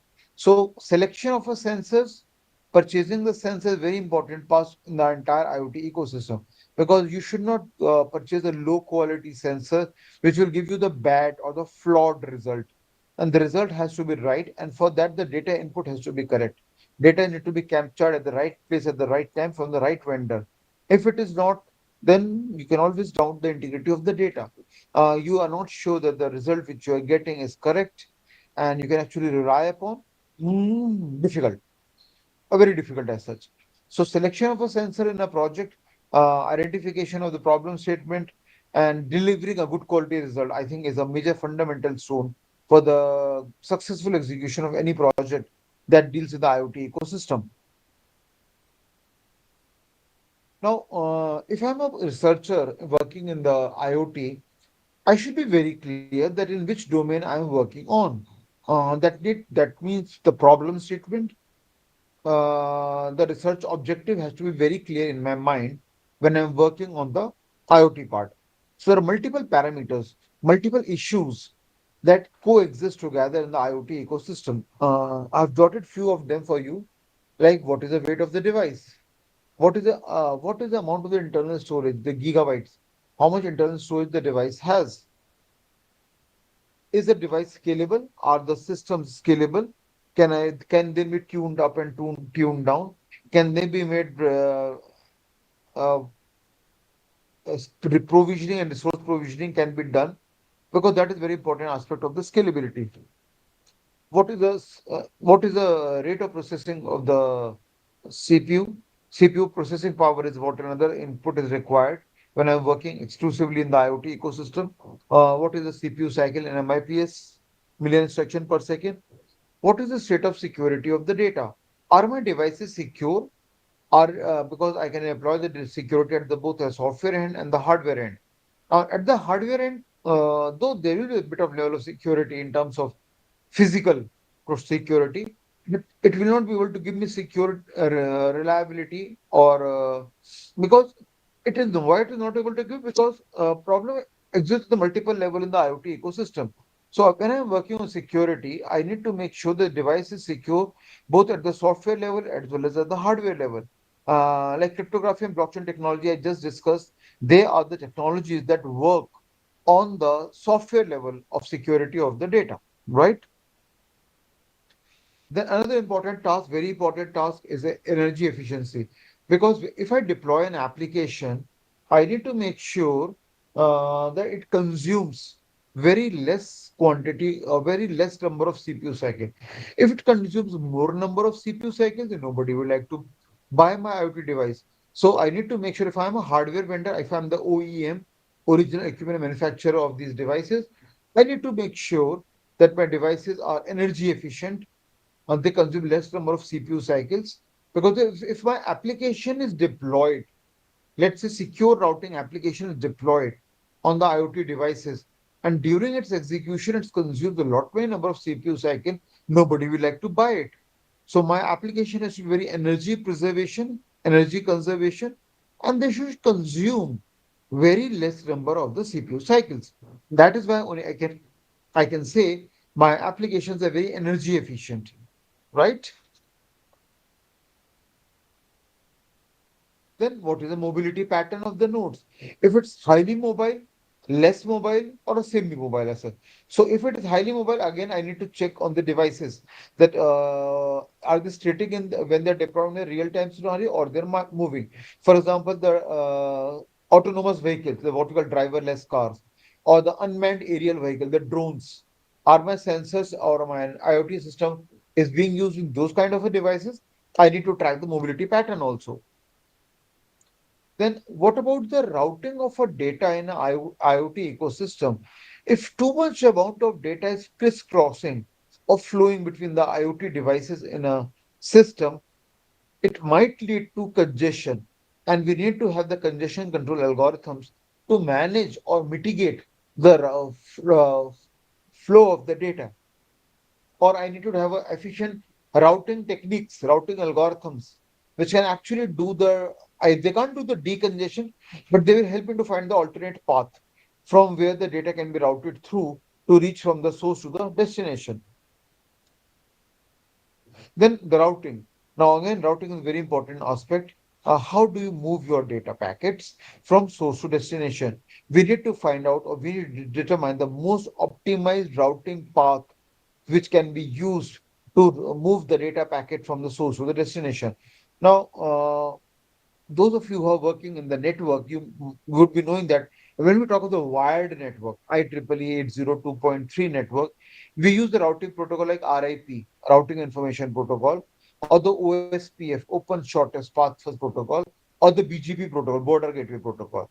But if I go to the wireless network, what we call IEEE 802.11 standard, to 802.16 standard, there are multiple number of wireless network protocol uh, broadly classified into static and dynamic routing protocol. Like we have got DSDV, DSR, destination sequence distance vector routing protocol, DSR dynamic source routing protocol. So again, I need to identify which is the most optimized routing protocol which I can use for routing of the packets in the wireless network. Or I can have AODV, ad hoc on-demand distance vector routing protocol. But when we move towards the IoT, IoT has got its own set of the protocol. It does not uses the protocol of the wired network like RIP, OSP, PF, or BGP. It does not use the protocol of wireless network or wireless LAN like IEEE 802.11 standard, what we call DSDV, DSR, AODV. It uses own routing protocol like we have a low PAN network, 6 LoWPAN, or it has got the MQTT protocol, message queuing telemetry transfer protocol, or it can be COAP, COP, called COAP, Constraint Application Protocol. So routing protocol in IoT are different from the routing protocols of the wired network or the wireless network. And that is what I'm trying to say. The routing is again important very track in this entire topic. I'll be also discussing some of the routing. I will showcasing the simulation if you are interested if, how to do efficient routing using the MQTT protocol in the IoT ecosystem. Then sensor, we already discussed in the last slide, where it is a very important part in the IoT. Selection of sensors, procurement of sensors is a very important task because you need to make sure the quality, the reliability, and the accuracy of the data being captured by these sensors. So it's very important task that you select the right sensors for the right problem statement.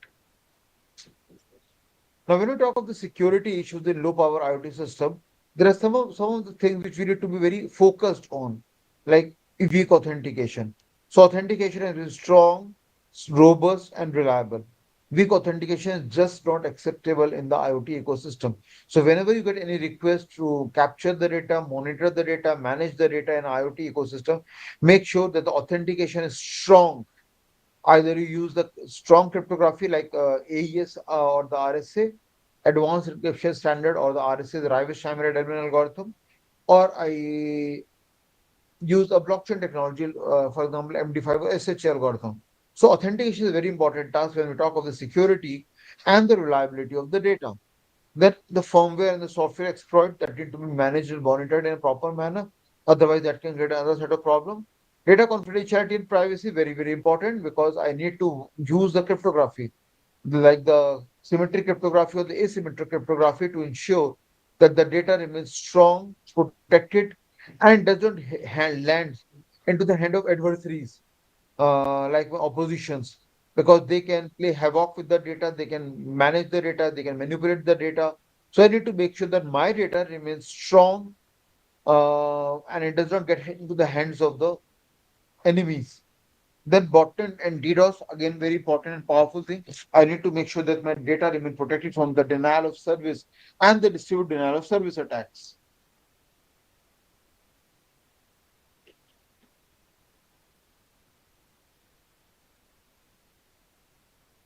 Now, let's talk about the any doubt, any query till now. If you got any doubt, we're happy to take the queries.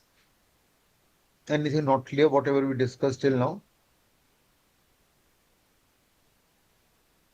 Okay. So this session talks about the security and scalability, the two important aspects of the IoT ecosystem. So I will be sharing the protocol names, a brief description of them before we come to the simulation to see how I can actually simulate in a real-time scenario. So secure and scalable routing in the IoT. Now, if you look at this slide, it talks of the communication in the smart systems. Almost you can see the entire home getting engulfed with so many number of the devices: smart TV, smart refrigerator, smart ovens, smart microwaves, smart bins, smart keys, everything, smart doors, smart locks, smart fan, smart tube light, smart AC, all of them can now communicate with each other without any problem as such. So now only we humans are getting dumb, whereas we are making them smart devices. So there's a very good statement, if you can see here, internet of ransomware things. Now, security is a very important part because all these devices are now communicating with each other. So you as an intruder or a malicious hacker can actually intrude the network and disturb the flow of the data, disturb the accuracy of the data. So we need to make sure that the data remains strong, reliable, accurate, authentic, and it is not fiddled or manipulated by the hackers or the adversaries or the attackers or the intruders. So we need to protect the data when all these devices are communicating with each other. Now, how will these devices communicate? One of them is using a low pan network, what we call 6 low pan, stand for IPv6 over low power wireless personal area network. Now, that's a very important protocol, and today now it is being used across many number of the devices. One of the very good protocol. It's a communication protocol designed to enable small, low power devices to connect over the wireless network, because that is what our ultimate objective is. How to design, how to come up with the protocol that can actually cater to the requirement of the small, low power devices over the wireless network. So 6 low pan is one of the good handy protocol when we talk such a kind of the requirement of the IoT ecosystem. Other prominent protocol like MQTT, message queuing telemetry transport, which I will just discuss now, and the COAP protocol, constraint application protocol, because these are the protocol exclusively designed to handle the issues related to the IoT ecosystem. So rather than using the protocol for the wired network, like RIP, OSPF, or BGP, or of the wireless network, like DSDV, DSR, or AODV, we should primarily focus on the routing protocol designed exclusively for the IoT ecosystem. That is 6LoWPAN or the MQTT message queuing telemetry transport or the COAP constant application protocol. So point is that once I start my IoT project, it should be clear in my mind what my agenda is, what my focus is, what I'm trying to solve, so that I can use the right routing protocol at the right time. Now let's discuss another very important protocol which is used for security and reliability. It's called as MQTT, Message Queuing Telemetry Transport Protocol. First invented by Dr. Andy Stanford of the IBM and Erlen Nipper of the ARCOM, which is now Eurotech, since 1999. Now, since their discovery, they also were nominated for the ACM Turing Award. So, if you also do something good for the or the Nobel for the very first time, then yes, it's worth of appreciation.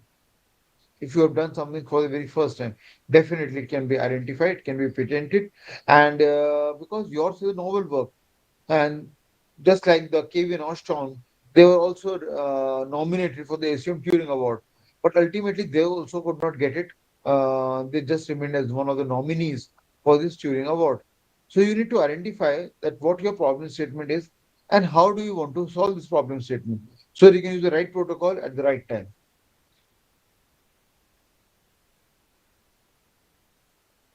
Now let's start with the protocol functioning to understand how does the MQTT protocol work. So MQTT is all publish subscribe model driven. So you'll have a publisher, you will have a subscriber who will communicate with each other, and the routing of the data will all happen through the MQTT protocol. So first that comes is publisher subscriber model of the IoT protocol. Extremely simple, lightweight, and the messaging protocol. So it does not take much of the time that will take CPU cycle, it will drain it off. No need, not at all required. You can just focus on the efficient routing because it's all simple, lightweight messaging protocol. It is designed, now that's very important aspect. This is designed for low constraint devices operating in a low bandwidth, high latency or unreliable network. So even if your networks are unreliable, reliability is very low, delay is widely acceptable there, then also I can use the MQTT protocol because it's primarily meant for constant devices operating in a low bandwidth, high latency or high delay oriented or unreliable networks.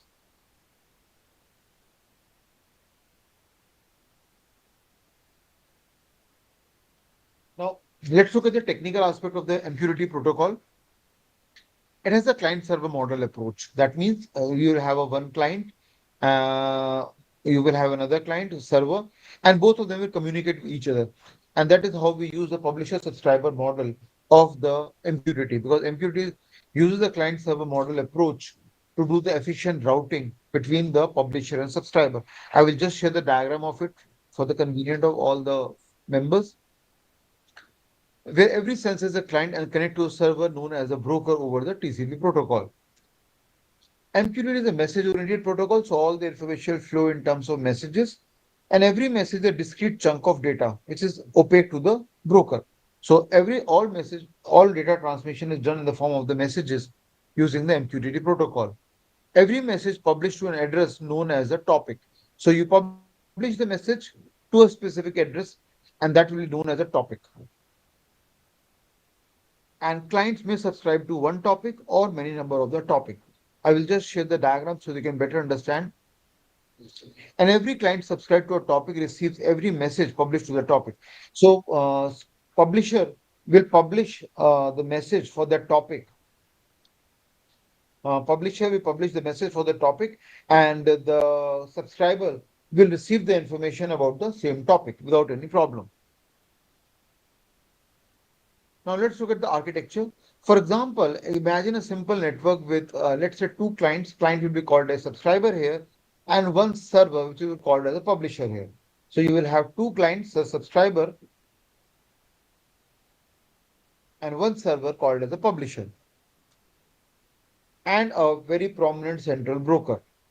A broker will maintain a list of the topic to which you want to connect to, right? And the client opens the MQTT connections with the broker. For example, client B and C subscribe to the topic. I will just share the diagram so you can understand it, that what are the clients where they are connected to. So clients B and C will subscribe to the topic. For example, if you see this, let's me show the data. Now here, let's see the example. We have got a broker in between. You have got a client A, client B, and client C. So broker plays a mediatory role to among the management of multiple number of clients. And this client A and B and C are the IoT devices. So client A, we call it as a server or a publisher. So you can see the direction of an arrow. And client B and C are the clients, the subscriber. So publisher here captures the data from the real-time environment and publishes onto the broker, whereas client B and C are the subscriber which subscribe to the broker. So publisher will publish the data onto the broker and the subscriber will receive the notification about those messages from the broker. So subscribe temperature. That's how it will actually work like. So client A will be a publisher, B and C are all the subscriber, which are actually connected to that particular broker to ensure that yes, the data remains strong, robust, reliable, and accurate. So proper communication is required or between the publisher and the subscriber. I hope the things might be clear. Now, before we start with the simulation, we also need to know about something called the quality of service level because in security and reliability, QoS parameter holds very significance. Now, there are three levels of security being provided by the MQTT protocol. First is a zero level, that is fire and forget. Do not worry about the security. No care attitude. I am damn worrying about the security. You just fire the message and then you forget that whether message has been delivered to the destination or not. Something what like the UDP protocol of computer network work, unreliable datagram protocol or the user datagram protocol, where you're not worried that whether the message will actually be delivered to the destination or not. You just fire the message and then you said relax, and you are sure that the data might be able to receive without any problem. But if I want that the packet should be received uh, with a destination and I want a proper acknowledgement, I can use a TCP protocol, like something what we do in the computer network. So in that case, I need to set the level 1 or 2. 2 will show that the packet is delivered exactly once, one and only once. But in the case of the, if I set the quality of service as 1, then it will be delivered at least once, but with the probability that more than once also it can be delivered to the destination. So 2 will make sure one and only one. One will make sure at least once. Maybe more than one is also acceptable when you set the quality of service. So when you set this quality of service, your publisher will ensure that your data gets communicated in a proper, efficient manner following this quality of service level. Now, INA. INA is the IAN, Internet Assigned Number Authority. What they have done, they have designated the port number 188X series exclusively for usage for the MQTT protocol. So I can have the, once I start the publisher, I can start on the port number 1881, 1882, 1883, and so on and so forth.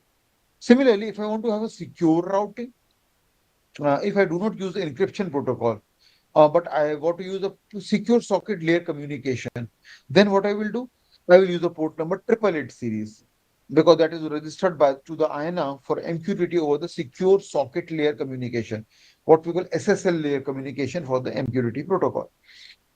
Now let's look at another diagram to have a better understanding how will the architecture work when I use the MQTT protocol for communication of the data, for the routing of the data in the IoT ecosystem. Message queuing, telemetry, transport. This diagram we have already seen, so we can move on to the next diagram. Yeah. Now initially we will have one server allocated at a place where it is accessed across globe from multiple number of vendors, from multiple number of devices without any problem. So my objective is clear. I am having a server at a location where it can be accessed by multiple number of entities. Now this server can have one broker. Now broker is a software entity, not a hardware entity, whereas server is a hardware entity. So it can have one broker inside it, or it can have multiple number of broker inside it, right? Now on the left hand side, I will have an entity called publisher. Now, publisher in a real time will have a sensors, IoT device with a multiple number of sensors, which will be deployed in a real time environment in a hostile conditions. For example, in the desert region or in the mountainous region or on the ocean seabeds. And they are the ones who are going to capture the data. So publisher will capture the data. Once it will capture the data, it will publish to the broker. That means a registration of that particular record will be done onto the broker window. So broker receives the messages which are actually being captured by the publisher, and on the right hand side you can see multiple number of subscribers. Subscribers will register with the broker for the appropriate number of topics. So I can have one subscriber, I can have two subscribers, or I can have hundreds and thousands of subscribers which are all being registered to the which are all being registered with the broker. So broker will maintain a table. Now, what it will table contain? It will have a topic called uh, multiple number of parameter like atmospheric temperature, pressure, humidity, soil condition, and so on so forth. Multiple number of the column headings will be there. It will also have the values inside it. For example, if I'm running experiment for what say measurement of the atmospheric temperature, pressure, humidity, soil conditions in the desert region of Rajasthan or any other desert region of the Indian state. Then on the left hand side, under the topics, I will have the list of topic registered. On the right hand side, I will have the whole set of the values corresponding to that particular topic, right? I hope I'm able to connect with all of you and I'm able to communicate the scenario that will exist in the real time, how the table is maintained by the broker. So you can have the multiple number of topics and you will have the values corresponding to that particular topic being maintained in that table. That is how typically it look like. The concept is very similar to the way the broker works as a property dealer in a colony. For example, I am the homeowner. I've got a property which I want to rent out to the tenants. Like I've got a 1 BHK, one bedroom, hall kitchen, or 2 BHK, two bedroom, hall kitchen. What I normally do, I go to the property dealer and I say, I've got a property which I want to rent it out. Kindly register me. So the property dealer, who is a broker, will ask me that what is the dimension of my 1 BHK? Is it furnished, semi-furnished? What is the type of flooring exists? Are the cupboards there in the room or not? Are the ACs fitted on the room or not? So they will ask me all the data, and accordingly they will ask me what is my expected rent which I want. 10,000, 15,000, 20,000, 25,000. Accordingly they will keep it. Then they will say, okay, sir, I have noted on your telephone number. If at all I get any tenant, I will ring you up and we'll set up a deal, right? Now, let's come to the right hand side. There are tenants who are on the lookout for a property in the same colony. So what they will do, they will reach the property dealer that I want a 1 BHK, let's say of 10,000. I want a 1 BHK of let's say 15,000, which is fully furnished, like what we call studio apartments nowadays. So the broker is managing the property or it is setting up a deal between the homeowners, the landlords, and the tenants, what we say kiraida. So we need to set up a deal.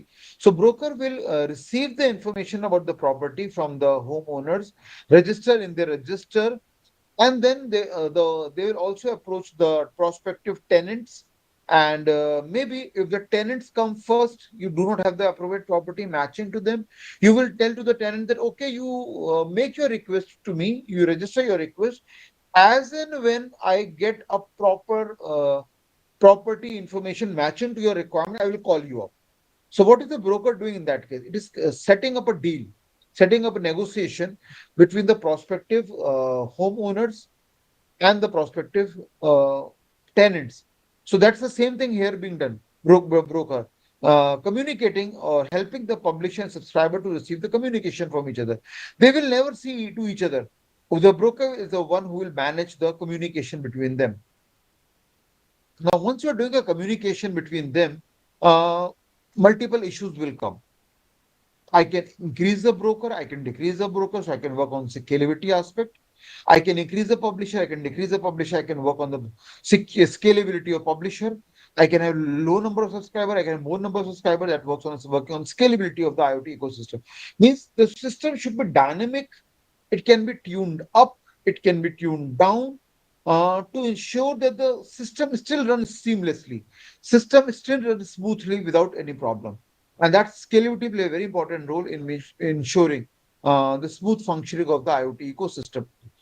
Now, beside the scalability, another important aspect comes out the security or the reliability of the data.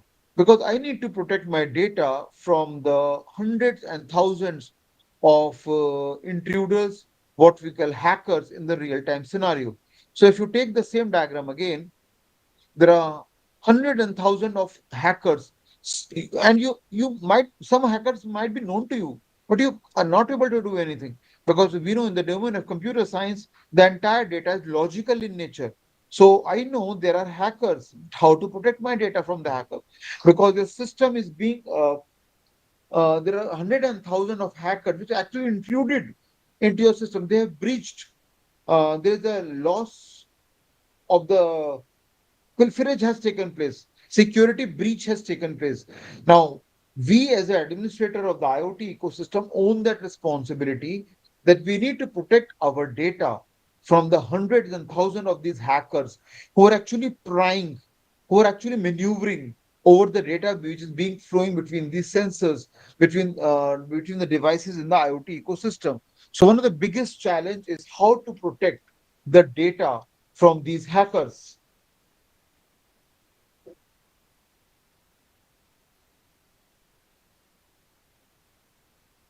Any doubt regarding whatever we have discussed till now before we start with the simulation work? Anything not clear in it? Anything, any topic?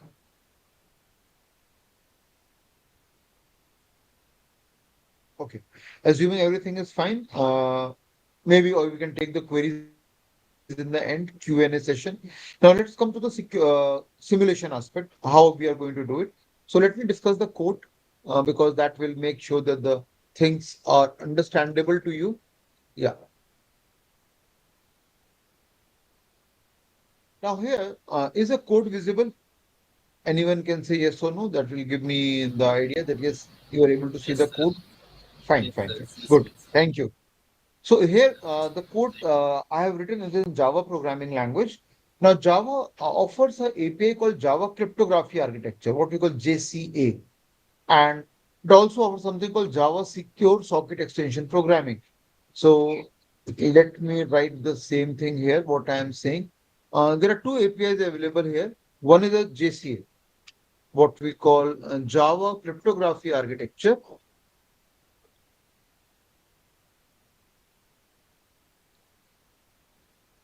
so that you can actually correlate to what I'm saying. And the other is a JSSC, Java Secure Socket Extension Programming.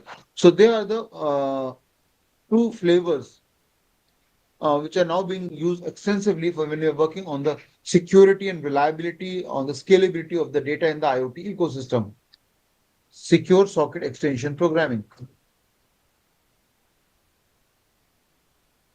So one is a JCA and the other is a JSSC. So what I have done here, I'm using a JCA and later on in the program I use a JSSC.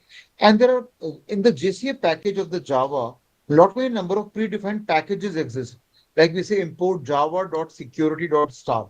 Now what does that this line means? Import all the classes.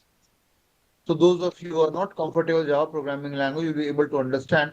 Import all the classes of the security package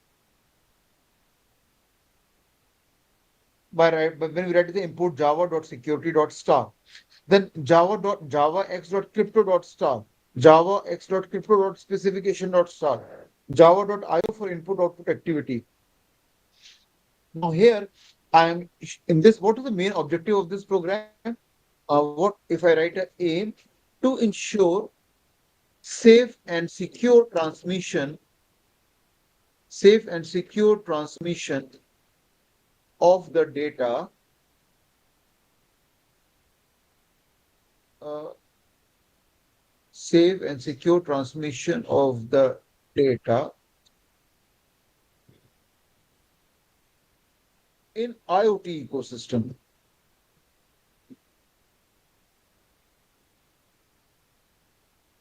And which is the protocol I'm using? MQTT protocol. So I'm using a protocol message string transfer protocol to ensure that safe and secure transmission of data happens in the IoT ecosystem. That's what my main aim or the objective of writing this program is.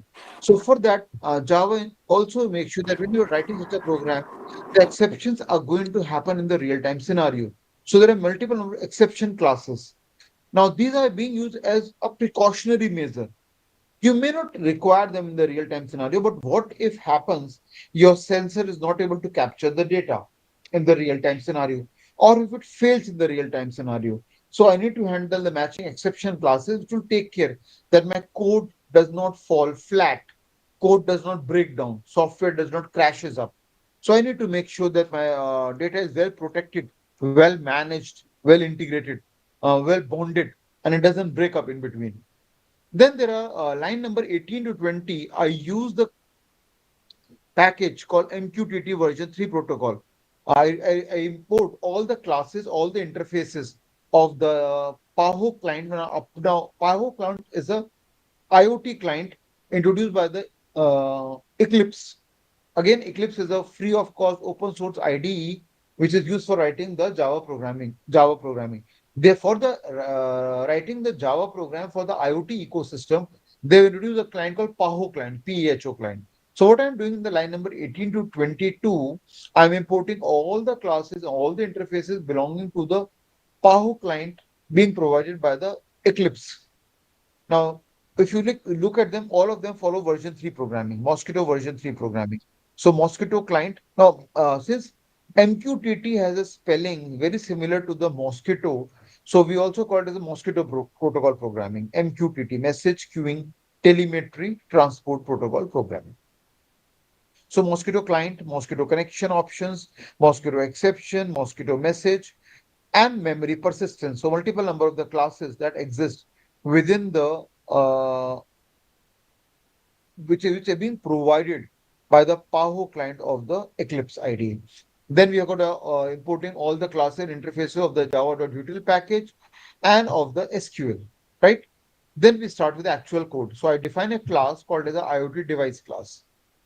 Now here, that's what again I've written the objective secure the routing in IoT using the DES algorithm. Now here I'm using the data encryption standard algorithm because I want to secure the routing. How to do the secure routing? I'm using a protocol called MQTT. Good, fine, use the protocol called MQTT. But MQTT will only help in the routing of the packet. But how to secure the data? You need to use some of the algorithm for it. So I can use either the DES algorithm, data encryption standard algorithm, or I can use the RSA algorithm, Ravish Shamir admin algorithm, and so on and so forth. So in this program, I am using the DES algorithm for the secure routing of the data in the IoT. Then I come to the class definition. In the line number 31, I define the main function. Now in Java, everything starts from the main function. That's a nerve center of the my program. So public, why public? Because so that any classes and interfaces of the same package in Java or across the package can access my main function. Then we define the function as static. Why static? Because if you look, if those of you have done C++, in C++, the main function is outside the class, right? So I can instantiate the class within the main function, and then I can make a call to the functions defined inside the class directly from the main function with the help of the object of a class which I'm defining in the main function. So my operating system, my environment is directly able to access the main function because it has been defined outside the class. But what James Gosling has done in Java programming language, he has encapsulated the main function within the class. Now, how will the Java runtime environment, JRE, which has got Java Virtual Machine inside it, JVM, be able to call the main function because main function is boxed within the class. So I have to make main function independent of the object of a class. And how do I do it? By making it static in nature. Because then only JVM will be able to access the main function. Otherwise, it will not be able to access the main function. I hope I'm able to clear the point that why we are declaring the main function static in nature. Then, since the main function is not returning anything, I declare it as a void type. Now, we need to receive certain parameters as the input from the user. So we receive them using an array called string args. And if any problem arises, I am ready to throw the exception of the type exception class, right? Throws and the exception. Now, when I start the program, want to compute what is the total time taken in the encryption and decryption of my IoT data using the DES algorithm. So I start the timer. So I can see here I start with the nano, I make a call to the nanotime function of the system class, which will trigger the timer. And I am starting a timer, and then it will compute how much time it has taken to execute the program. Now, since I am working on the security of data, on the scalability of the data, I receive certain parameter as an input from the system administrator of the IoT ecosystem. Now, either I can receive as a manual input, or the input can be provided directly by using any of the devices. That both. Now, in this program, I'm receiving the input manually. So what do I do? If you look at that line number 26, I declare a variable topic of the type string class. And I take the IoT temperature record because assuming that I have deployed my IoT device in the desert region of Rajasthan, and I've been given a task to measure the atmospheric temperature. So what is the date on which the temperature is being recorded? So I receive the input from the user. What is the time on which the record is being recorded? So arg0. Now these are the runtime argument. I'm receiving the argument as an input from the user. So arg0 indexing start from 0. Then what are the device latitude coordinate? So I receive Uh, them the Excuse me, sir. yeah, please go ahead. Sorry to interrupt you, sir. Could you please switch on your video and present the session, sir? So you want to take a screenshot? Sure, I will. Yeah. Thank you, sir. Thank you. So device latitude coordinates are there. Let me let, I have to check whether my video is working or not. Let me see. Okay, sir. Because most of the time we can do it using a switch off Oh, slide. okay, sir. But you are presenting, you also Yeah. need that. I- Let me complete the session first, and then I can explore, right? Oh, no, but while presenting, along with the Okay. video is needed, sir. Let me complete the code part, and then again I will do it. Or let me then explore. Oh, okay, sir. Fine. Just, let me complete the coding part first, so that if you have got any doubt, we can discuss. Okay, sir. Okay.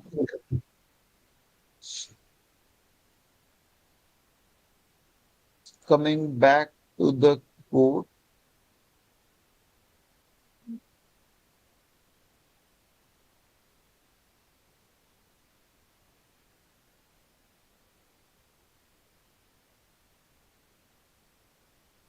Is the code visible? Can you please tell me yes or no? Yes, sir. Fine, fine. So now my device is being IoT device is being positioned logically in some desert region of Rajasthan, right? So what I am doing here, the latitude coordinate of that particular device. Now, one option is that it is automatically detected by certain API and is being provided as an input here. Or I read the latitude coordinates and then I manually input it. So when we work in the IoT, there are two tracks. This one is a software track and one is a hardware track.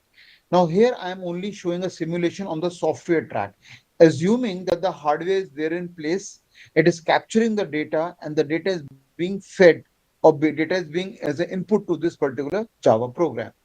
Then what is the longitude coordinate of that particular device? So again, I declare a variable of that type string class args4. Then what is the current energy level of that particular IoT device? I record them or I measure them and I store them and I receive as input from the args5, right?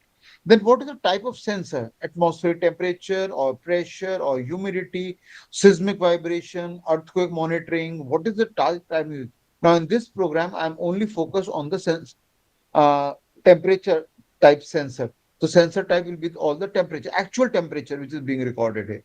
Then what is the device ID of that particular IoT device? So these are the 8 parameters which I receive as an input from the IoT administrator. or the administrator managing the IoT ecosystem, or from it can be manually input or it can be automatically recorded by making call to the APIs which are being provided by the vendors of those IoT sensors and IoT device. Ultimately, we are going to get the data, right? And my focus will be on the secure transmission or the secure communication or secure and reliable communication of the data between the devices. Now, in the what do I do in the line number 45? Or I concatenate all of them. So by making a call to concatenation operator, I append all of them: arg0, arg1, arg2, arg3, arg4. Args mean arguments, and 0, 1, 2, 3, 4, 5 are the indexing. So when I will provide as an input, I will show you, I have created one sample record from the data set. I will show it you as input to you that shows today's date, 13th September 2025. Then what is a time, 4 p.m. So 1600 hours. Then what is the temperature, 24.54 degree, 1 degree Celsius. Then what are the device coordinate, latitude, longitude. Then what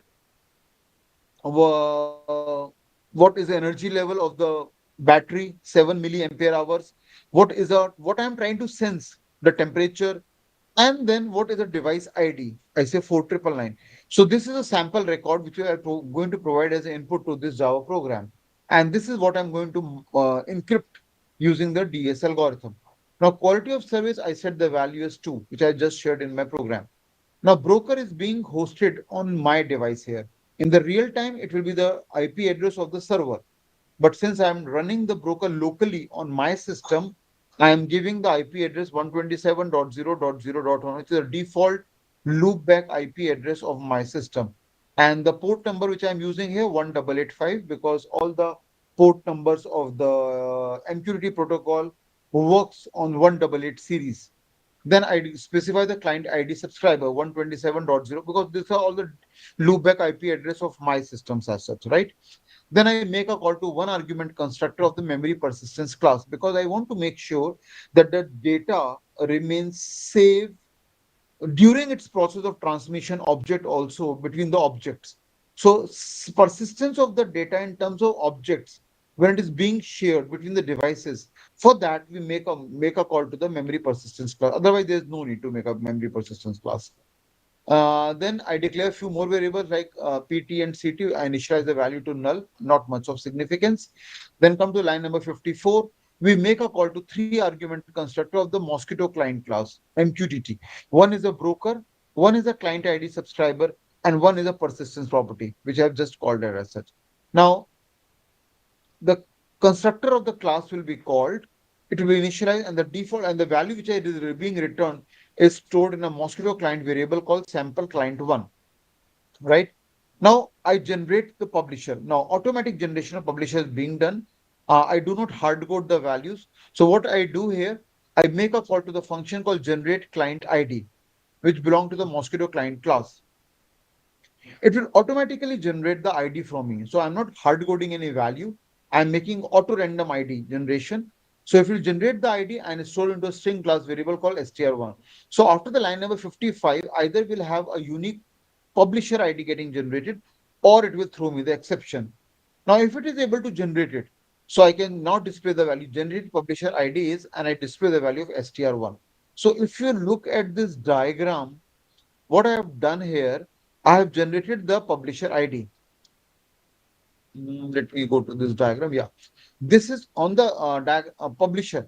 I have not hard coded the value. I have done the automatic generation of it. Publisher ID has got generated. Now my focus should be on broker and on the subscriber, because if you see this diagram here and if you understand this diagram, same thing I'm implementing with the help of the writing a code in a Java programming language using a Java cryptography architecture, where I do the routing using the MQTT protocol programming, and the algorithm used for securing the data, the DES algorithm, right? Coming back to the code. Yeah. So now I have been able to generate the publisher ID. Now I again make a call to the 3-argument constructor Mosquito client class, because now I need to generate the sample client 2. So I pass broker, str1 contains the value of the publisher, and I ensure the persistent property is set to 2. So now I get my sample client 2, right? So two clients my ready are. Now I set certain connection options. So because I'm going to use certain options in the next 3 lines of code, so I make a call to no argument constructor by making call to the mosquito connection options. Now, if it is successful, it will return me the information, the connection option reference variable. First thing first, I set the duration of the session. So connection timeout, and I pass the value 60 seconds. That means for 60 seconds, the connection will remain alive between the publisher and the subscriber. Then what do I do next? I make a call to the mosquito version. So connection option dot set mosquito version. Now here I specify the version of the MQTT protocol I'm using. So mosquito connection option dot mosquito version underscore 3 underscore 1. Then I clean the session because there are certain garbage collection properties. There might be certain primitive values lying open in the session. I need to clean them up. So I say connection option dot set clean options, and I pass the value as true, right? So I make sure that my session is alive, it is connected. I set the duration as 60 seconds. I set the version of the MQTT protocol, and I clean the session. That is what I am done till now, part, right? Now, what do I do next? I say I'm going to connect to a broker. So publisher will get connected to a broker, right? So sample client one dot connect, and with all these connection options, the publisher gets connected to a broker. Again, if you connect to relate to a diagram, publisher is getting connected to the broker of the server, right?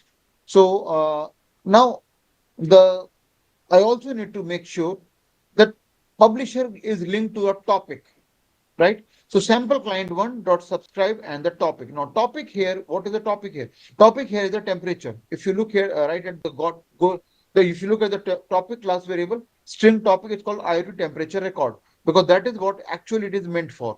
I'm going to monitor or record all the values relevant to the IoT temperature record. So that is what my topic. So publisher is linked to a topic, and then subscriber and publisher all connected to. So subscriber publisher gets connected, the subscriber get connected with the whole set of the connection options. So sample client 2 dot connect and the connection option. So by the line number 71, my publisher is generated, my subscriber is generated, and both of them are connected to the broker with a set of topic, and the topic is the temperature, because that is what the publisher will print the value of temperature. Subscriber will receive a notification for that corresponding value. And between the two, I will secure the data using the DES algorithm, data encryption standard algorithm, which I will just share in the next line of code. And all the routing is being done using the mosquito protocol, MQTT protocol here as such. Now, let's understand the code for the Java cryptography architecture code. Now here, what do? I make a call to the get instance function of the key generator class, and I pass the input of the DES algorithm, data encryption standard algorithm. If this line of code is successful, it will return me a value which I'm going to store into a key generator class reference variable called key generator. So this is a class name, this is a reference variable name. Now using this reference variable, I make a call to the function called generate key. It will uniquely generate a unique key value for me, which will be random and belong to a key of the DS algorithm. So this line of code will return me a value, a unique key, and which I'm going to a secret key class variable called my DES key, my data encryption standard algorithm key, right? Then I will declare a DES cipher variable belonging to a cipher class. Then what do I do next? In the line number 82, I get the instance for doing the padding. Now in networks, we know when we have got a large amount of data packet size and you have got only small data to transfer, you need to pad that packet to make sure that your packet becomes complete, right? So I use a data encryption standard algorithm, ECB is electronic code block encoding scheme, and PKCSY padding scheme. And now I pass this parameter to the get instance function that will make sure that the required padding of the data is done. All right. Then we come to the line number 85. Uh, Now I start working on the initialization aspect. I start working on making sure that the encryption mode is on. So DES cipher dot init is the name of the function, and then I pass two parameter in it. Cipher dot encrypt underscore mode. Now encryption is going to be turned on. So for the cipher, you turn on the encryption. So encrypt underscore mode. And the key which is being passed is currently in the my DS key. So I'm starting the encryption mode and I'm using a key called my DS key. Now, the data which I've got here is in the byte array. So I fetch the bytes from it. So what do I do? Now, what is the content containing? Content, if you look at this parameter here, my content variable currently contains all the information about the device, the energy level, and the value of the temperature. So what do I do from the content? I fetch the bytes because right now the content is of string type, but the algorithm DS algorithm is byte oriented. So I need to fetch from byte from the string. So I say content dot get bytes, and I store into a byte array called as a text, right? Now what do I do? I am now set. Now entire situation is set for encryption of the data.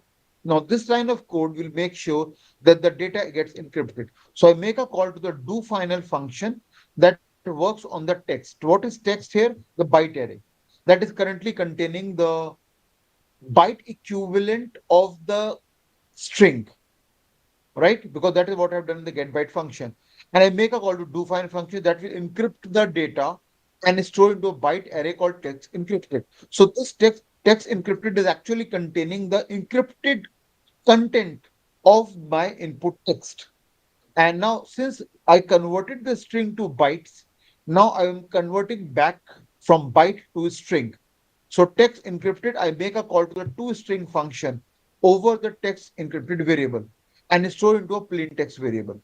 When I say that yes, my text is encrypted here and it displays the value of the text encrypted. So system.out.println, it is very similar to the printf function of C or cout function of cout operator of C++. That's a way how we display the string to the end user in using a Java programming language. I display text is encrypted and display the value back to the user. And I say encryption is now over. Now, the subscriber, if you look in the next line of code here, what do? I use a make a call to the mosquito message from one argument constructor of the mosquito message. And I pass this text encrypted as a parameter to it. I set the value of quality of service, right? With a value 2. And now publisher publishes that message, the encrypted message for that corresponding topic. So I say sample cloud 2 dot publish topic comma message. And then we say encrypted message has been published. And the publisher now disconnects. So publisher has encrypted the data, printed onto the broker of the server. Encrypted message has got published for that particular topic, and then the publisher gets disconnected. So we display the same thing back to the user. That publisher is now no more a part of the active system. Now the subscriber will come to the picture. So if you look here, subscriber receives a topic and the encrypted message and starts a decryption. So subscriber has received the encrypted message from the broker, but in the encrypted format, how it will make a use of it. So it will decrypt it. So how to do it decryption?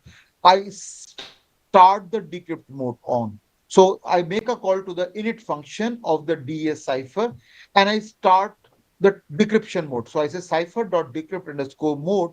And for the same key, because I'm using a symmetric, DES is a symmetric cryptographic algorithm, which uses the same key both for encryption and decryption. So you cannot change the key value.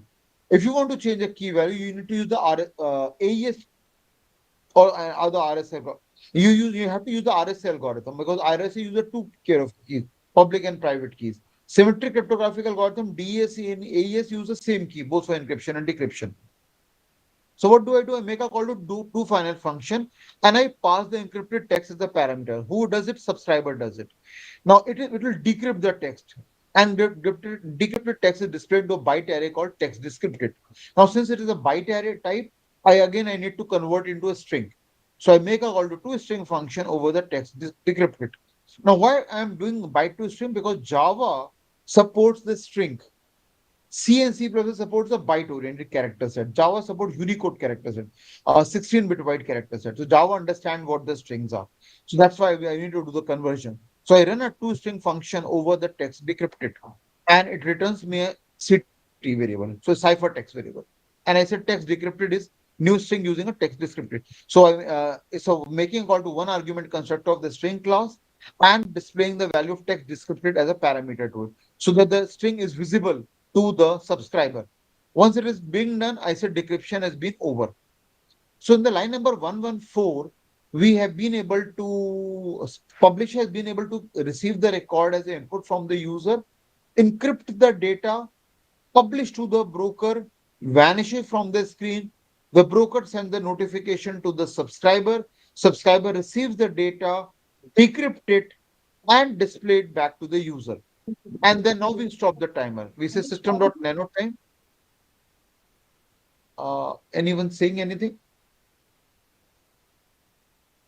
Okay, fine. So now I stop the timer here and I subtract the time, end time minus start time, and I display this is the total time which has been consumed in the execution of this program. And then I exit from the program, system.exit. If at all there are certain exceptions that will be arisen, I have got a matching exception class ready, like no such algorithmic exception, no such padding exception, invalid key exception, illegal block exception, and the bad padding exception. They might be used, they might not be used, but I am sure that yes, I am ready with my corresponding data. Now let's see how to execute the program. So what I do here, I open the command prompt window, right? Uh, Let me, yeah, I've already done it for convenience, so I can just directly show it to you.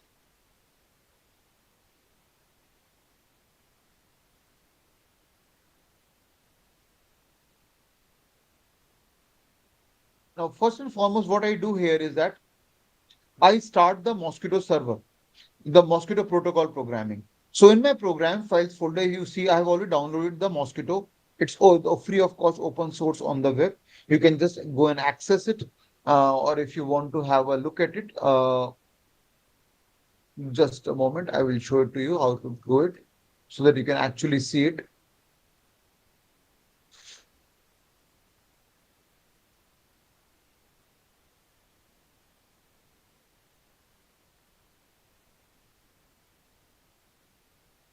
Code we have already discussed. So let me see. Yeah. This is a Paho client which I was talking about. So you need to download it from the web. There are download links available here. Because of the paucity of time, I will not be able to showcase everything. You can see here, it's a protocol primarily meant for carrying out a communication for the IoT devices. Then we need to download the Eclipse Paho client. I will share the links in the chat window. You can go through the links. And again, you can download the Windows version, or if you have got an Apple Mac, you can download the Mac version of it. So you need to use both the links for downloading them. I have only downloaded on my system, so I will just share the same location to you so that you don't have find any problem. Let me see. Yeah. We can go to the C drive, go to the program files. I have downloaded the Mosquito protocol here. I just press. Yeah, Mosquito, you can see here. Oh, God, it's further reducing down. Yeah, Mosquito folder will come. And I've got a Mosquito here. If you can see here, the application. So, yeah. We have Mosquito here. This application I'm going to launch. So once you download the Mosquito protocol from the web, also open source protocol, this folder will come onto your system and now you trigger it up. So what I do here, I go to the folder, yeah, program files, Mosquito version V is a verbose mode printing, P is a port number, and 1885 is a port number on which I'm pinging the Mosquito protocol. So you press enter and you can see here Mosquito version is starting using default configuration, starting in the local only mode on my system. Then create a configuration file. For more details, it will refer to the Mosquito URL. It is opening both the socket, opening IPv4 listen socket in the port number 1885, opening IPv6 listen socket in the port number 1885, Mosquito version is now running on my system and the cursor is blinking. Now what I can do here, I can go to the open another command from window and I compile the program which I have written, the IoT device.java, which you have just seen the code of it. I compile the program using a Java compiler, Java C, IoT device.java, and I execute it. So for execution, I'll be requiring the values which I have written in the program. So I will just copy it from there, or in the real time, you can manually either input or you can use certain records which can, like the QR code nowadays come, which will fetch the value and input directly to the program. So what do I do? Java IoT device, and I pass the runtime arguments value here, right? Today's date 13 September 2025. Then the timing 4 p.m. Then latitude and longitude coordinates. Then the energy level of the IoT device 7 milliampere hour. Then the temperature. Uh, and then file a device ID all 999. Now, what it will happen after the execution, what will happen? I will just show it to you so that you can correlate with the output of it. Yeah. If you look at the program execution, generated publisher ID. Publisher ID has got generated with the unique PAHO client number, PAHO, and the details of it. Connected to the broker. Broker has got initiated in my system on the port number 1885. Subscriber has got connected. Whatever input was given, it has been encrypted using the DES algorithm. Encryption has got over. uh, Encrypted message got published. Publisher has got disconnected from the system. Received message from the broker. Now subscriber will get it. The subscriber has received this message from the broker.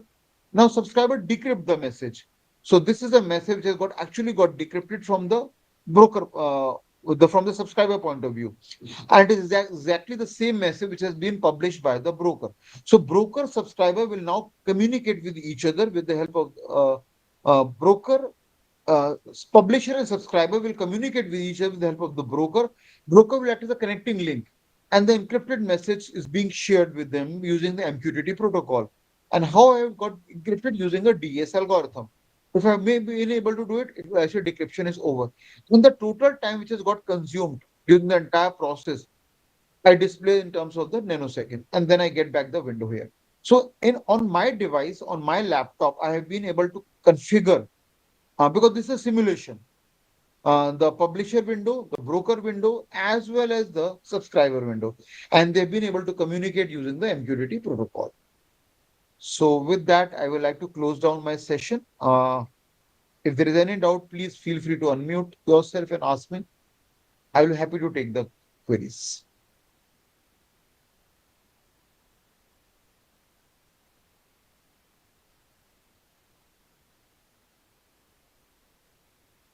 Any doubt, any queries?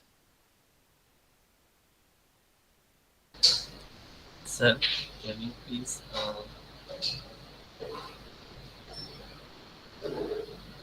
I'm sharing the link in the chat window. So those of you who are interested can download the Mosquito protocol and do the programming. sir, please on the video, sir. Video I tried. Let me try again. I think there's some problem with the device setting. Okay, sir. Try if possible, sir. Yeah. Let me try.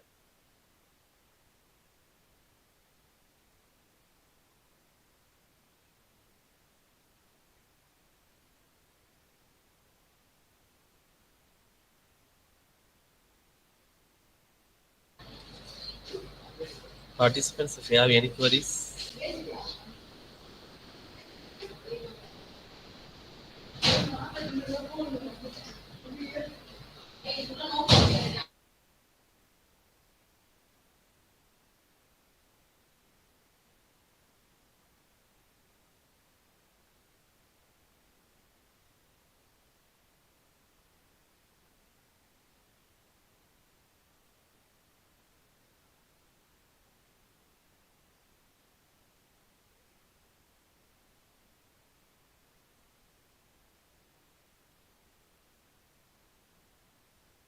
In case there are no queries, I'm sharing my mail ID. So if you have got any doubt regarding the topics I covered in today's session, you can drop me a mail.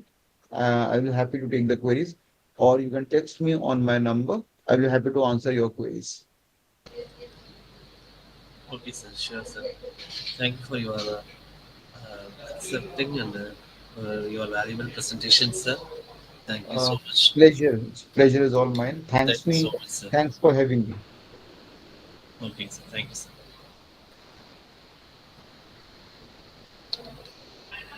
Okay, then I take a leave. Bye. Okay, sir.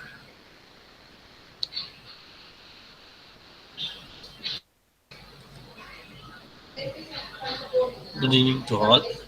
Now, the last session, our resource person was Dr. R. Rajasudarshan, Assistant Professor, Velamal College of Engineering and Technology. The topic troubleshooting common issues in battery monitoring system. Welcome you, sir. Good evening, sir. Um, I invite our department staff, Mrs. Mahalakshmi ma'am, to introduce our resource person. Ma'am, can you please introduce him, ma'am? Yes, sir. A very good evening to all for this wonderful event. Myself, Mahalakshmi, Assistant Professor in Christ College of Engineering and Technology. It is my honor to introduce our distinguished guest, Dr. R. Rajasudarsan. He is a highly accomplished academician and a researcher with over 11 years of combined teaching and industry experience in the field of VLSI design, digital electronics, IoT, embedded system, and related domains. He currently serves as an associate professor at Valamal College of Engineering and Technology from February 2025, following his tenure as head of department and associate professor at Sri Shanmuga College of Engineering and Technology 2022 to 25. His career also spans roles as an assistant professor, junior research fellow in industry, and teaching assistant. He holds a PhD in VLSI design from Kalasalingam Academy of Research and Education, where he also completed his MTech in VLSI design with first rank and gold medal, and a BTech honor in EC. An active researcher, Dr. Rajasudarsan has published 36 articles across reputed journals and conferences, including 5 SCI, SCIE indexed papers, 26 Scopus indexed works, and contribution to Web of Science. His research spans FPGA implementation, biomedical signal monitoring, IoT application, machine learning, and advanced IC placement techniques. He had also authored 2 books, A Deep Dive into Python Programming 2022 and Wireless Sensor Networks 2022. His expertise is backed by strong technical proficiency in programming, C, MATLAB, Verilog, VHDL, and design tools such as Cadence, Mentor Graphics, Xilinx, FPGA, boards, COMSOL, Proteus, and more. Dr. Rajasudarsan's research has attached funded project worth over rupees 12 lakhs, including grants from the Department of Science and Technology and the Entrepreneurship Development Innovation Institute, Tamil Nadu. His contributions have been recognized with accolades such as the Best Researchers Award 2021 and a first prize at Ableist Shastra University 2022. A dedicated mentor and academic leader, he has delivered lectures, workshops, and FDPs on topics like VLSI, embedded systems, IoT, and research methodology. His memberships include IEEE and IETE, reflecting his active involvement in professional communities. Beyond academics, Dr. Rajasudarsan has interested in sports, particularly cricket, and has participated in athletics and marathons. He is known for his confidence, communication skill, and motivational approach to both teaching and research. Now, I warmly welcome our resource person, Dr. R. Rajasudarsan, to begin the session on troubleshooting common issues in battery monitoring system. Now, I hand over this session to the resource person, Dr. R. Rajasudarsan, to to start the event about troubleshooting common issues in battery monitoring system. Thank you. Thank you, ma'am. Thank you, ma'am. Thank you so much for giving this wonderful introduction about me. Is the screen is visible now? Yes, sir. Visible, sir. Oh, okay. Thank you, sir. Thank you, sir. Let me start with the session. That is your final session of this wonderful FDP, which serves to many researchers and academicians. And let me start with the title called "Troubleshooting Common Issues in Battery Monitoring Systems." And this particular BMS plays a vital role in EVs and other electronic vehicles, which has a heart of your device. Say called mostly lithium-ion batteries is commonly used for EVs as a battery to protect and to safeguard the vehicle instead of using the fuels. It is plays a vital role, and because of this particular BMS, it protects the batteries from overcharge, overheating, and failures, extending lifespan and preventing disasters. These are the main ideas about BMS, which has the task of overall continuous monitoring of failure assumption and preventing disasters. And let me go with what first of all, we know to know what is battery monitoring system. It is an intelligent monitoring where it tracks the voltage, temperature, current, and SOC of battery cells in real time, and it also controls the charging and discharging balances to optimize performance and ensure uniform operation where the particular BMS plays a vital role. And this particular the process will make sure that the lifespan of the battery will be go longer.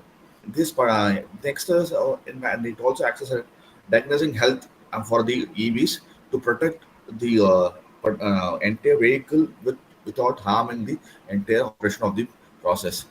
And the fourth function of BMS is nothing but it monitors latest real-time monitoring, cell balancing, and protection systems communication interface where it communicates the data and it will transfer the information from one end to the other end with the help of different communication protocols where it also tracks the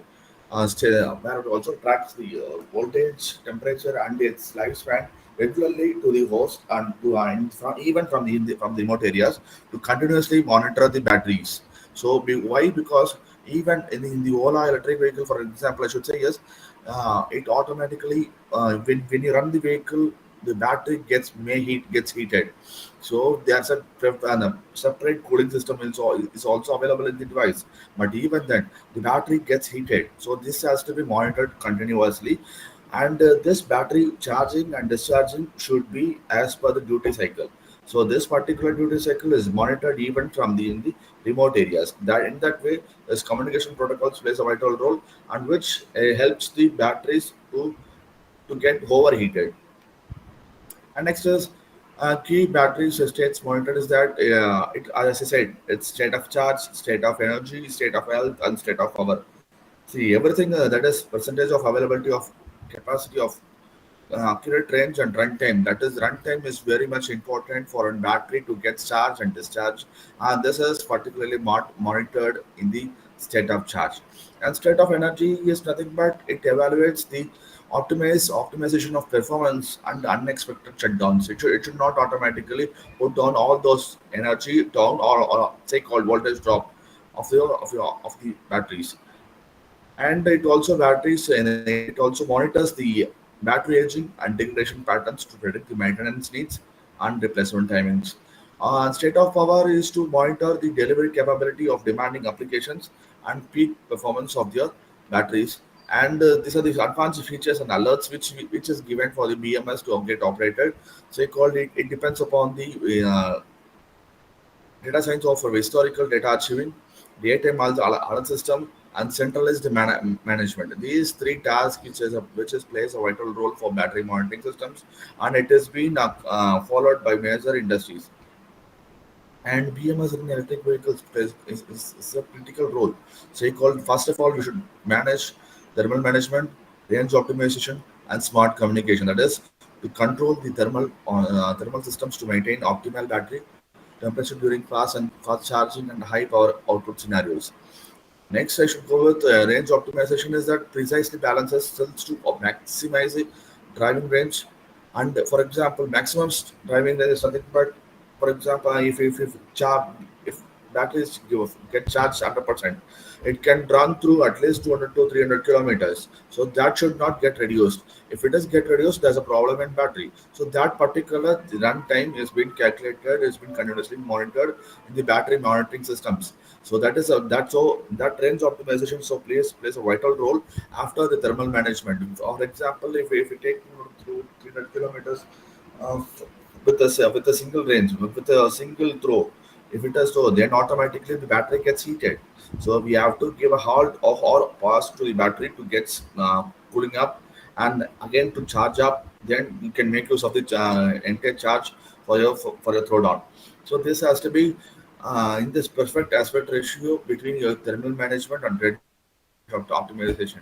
And next is smart communication. That is automatically it involves a seamless interfacing of and transferring of data about the range optimization and thermal management uh, to the uh, uh, to the charging nodes, where you can identify where the nearby chargeable ports are available. You can easily communicate, and so that also you can get the charge by nearby.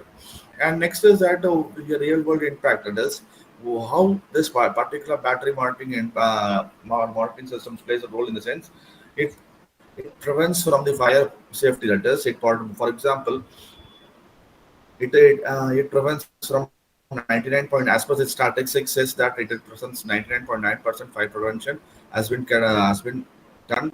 It is prevents from catastrophic failures through yearly fault detection and immediate protective action. And 40% extended lifespan has been done with the help of BMS. It has increased battery life and significantly reducing replacement cost and environmental impact. And for the user concerned, it becomes 100% confidence to enhancing experience by providing accurate and real-time battery status and health information. And this particularly plays a vital role for and this impact created by the BMS, especially for all the EV vehicles. So that is a common thing. And then this is all about the EVs. So if we come to the common user related issues, then it becomes that installation is a big problem. Then training gaps, user neglect, data service integration. So everybody doesn't have the awareness of how to install it, what is it trying, how to train, and on how the user to train about the knowing about the batteries, and how to neglect how to use the lack of attention or completely ignoring the monitoring habits to the users.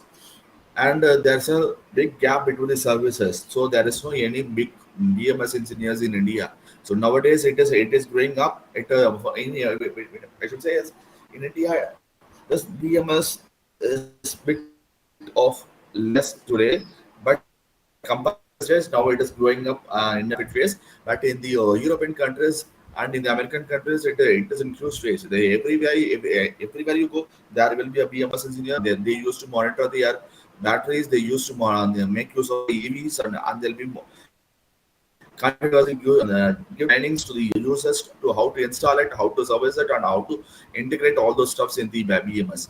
So this awareness is created in all over. It's in European countries and American countries rather than in India's. In Indian countries, there is very less awareness about your BMS comparing to other major countries of EVs. And their main drawbacks are this, I should say, is comprehensive analysis. That is, most people won't preferring this particular EVs because of the threat of thermal, that is fire, immediate fire because of increase in temperature or increase in voltage or increase in heat dissipation in the battery. So this is a major thing. Everybody, even the uh, topmost people also will be thinking of to buy an electric vehicle and consuming it. Nowadays it is okay, but even though it has been they've been thinking of just because of the safety measures and the awareness created by this, and the training given to the service engineers, it is less. So it is a major problem, and there are 300 plus companies who are studying about this, and 60% of and person is ignoring about the BMS, be ignoring the sense they don't have enough awareness of this. So that is a major thing. And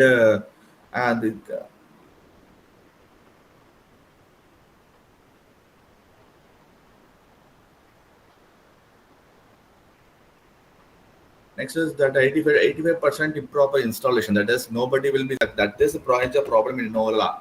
So there are two there in Ola. They should be they are getting frequent getting fire.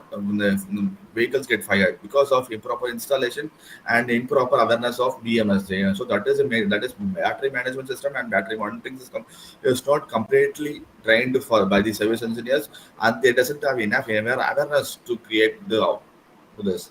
So there is very less trained engineers on BMS. So that is a major drawback about this BMS. And the technical challenges, as Ela said, it is complexity. This estimation is complexity and security risk and temperament and temperature management. It is three major technical challenges we have in battery monitoring systems because all are non-linear patterns. So we cannot be able to predict if it is so, if we cannot able to say it in a binary, all are non-linear terms. It becomes it depends upon the state of charge, it depends upon the state of energy, it depends upon the state of power, and it depends upon the state of variance. So these particular states plays a vital role for monitoring the batteries, especially lithium ion batteries, which will create a life increase in lifespan and decrease in the problem of technical challenges. So we use commonly uses lithium ion battery. So the common thing we should think is that state complexity is available and temperature management. That is data security. That is we cannot be able to get the data completely. That is there's a problem in the communication interfaces between the batteries and the to the companies. There is there is no enough communication protocols. So that is a problem. We cannot be able to easily track the how many charge has been reduced, how many charge has been increased. So that is a major drawback. And what's the condition of the battery? What is the level of voltage, temperature should be monitored? It is being suppressed and it cannot able to transfer the data. So that is what data security risk mean. And it is we use lithium ion, not lead acid. The thing is that lead acid and lithium ion plays a vital role. The thing why lead acid is not widely used is because of pre-measured test determination, weak self bypass, and your myth-driven practices. So these three major things, which why we use lithium ion and why not the lead acid batteries. So as I said, it stops the capacity earlier, missing critical performances in degradation of indicators that appear in the latest test phases. Next is a failure to properly bypass weak cells during testing squeeze, overall battery bank assessment, and masking individual cell problems. This is a weak cell bypass failures where you cannot be able to predict the exact failures of this particular type of battery cells. So that is the reason we are going for this particular lithium ion. And this is the dominance why lithium ion is used. That is, despite market leadership, lithium ion batteries present unique challenges, including thermal runways, risk, and complex multi-stage charging profits, files, and that stain monitoring capabilities. Also thing it says that lithium is now apparently available in the Kashmir. That is what we have now nowadays. It is found that lithium is apparently found out in Kashmir. Was but the problem is that how we that is a raw material, but how do we convert, how do we make use of this raw material? So that's a problem in technology we use. So that's a problem in the infrastructure, technological infrastructure we have, that we don't have any technological infrastructure to convert this raw material to the battery. That is lithium ion.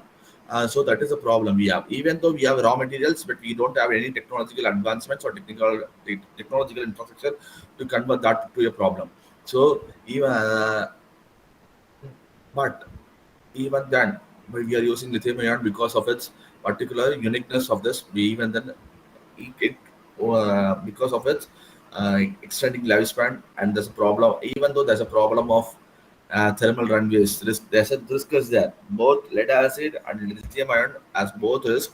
So you call it this particular thermal ion waste as more problem in temperature. It may heat at any time. At any time in the sense, for example, if you make use of the torque in the sense you use, I think triple engineers will be knowing it. If you make use of the torque more, of your vehicle more, automatically the consumption of your battery will be more. If it is battery consumption is more automatically, there's a possibility of increasing the temperature and heat dissipation will be there. So to avoid this, we will be having a separate coolant is available. So that we should think is that please think to before choosing the battery, think to the major critical pa- parameters of lithium ion battery. So, sorry, before taking into the choosing of batteries is that we should think of it in terms of thermal consumption and your say called the voltage, current, temperature, and power. These things we should think. Next is that environmental and life cycle challenges. So critical gap, there's a battery. Most battery monitoring systems operate in isolation from environmental conditions, focusly solely on performance metrics while ignored broader sustainability impacts.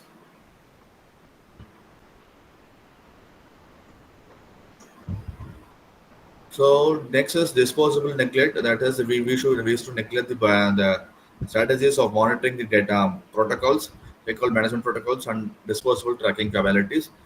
And next is recycling gaps. That is, we cannot if we recycle if we use the recycled battery, that is also a problem. It cannot go for increased in lifespan, but we can use to some extent, but it won't be supporting for extending lifespan.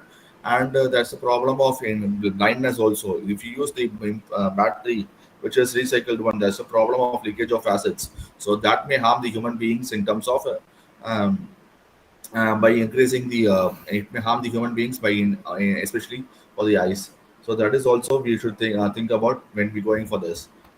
And next, the overcoming the what are the best practices to overcome these drawbacks in the sense.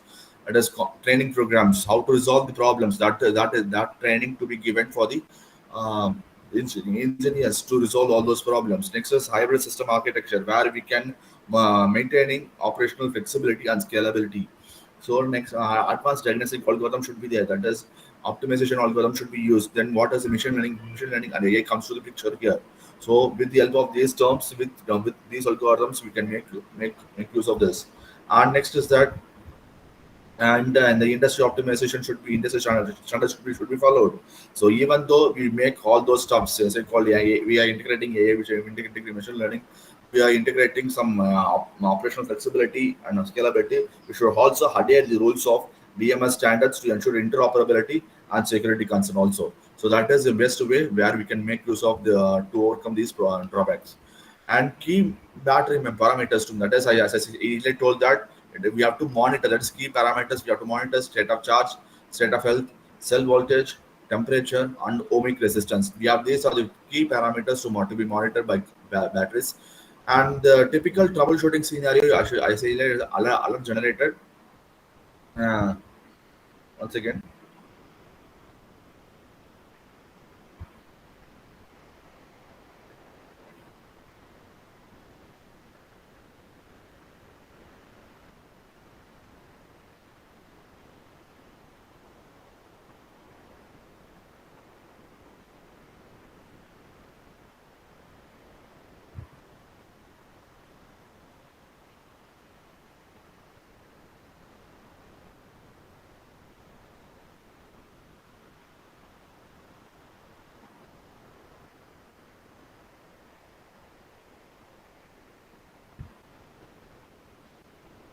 Okay, this is a typical troubleshooting scenarios we have. That is, we should make use of alerts by giving battery report cell resilience indicating potential failures.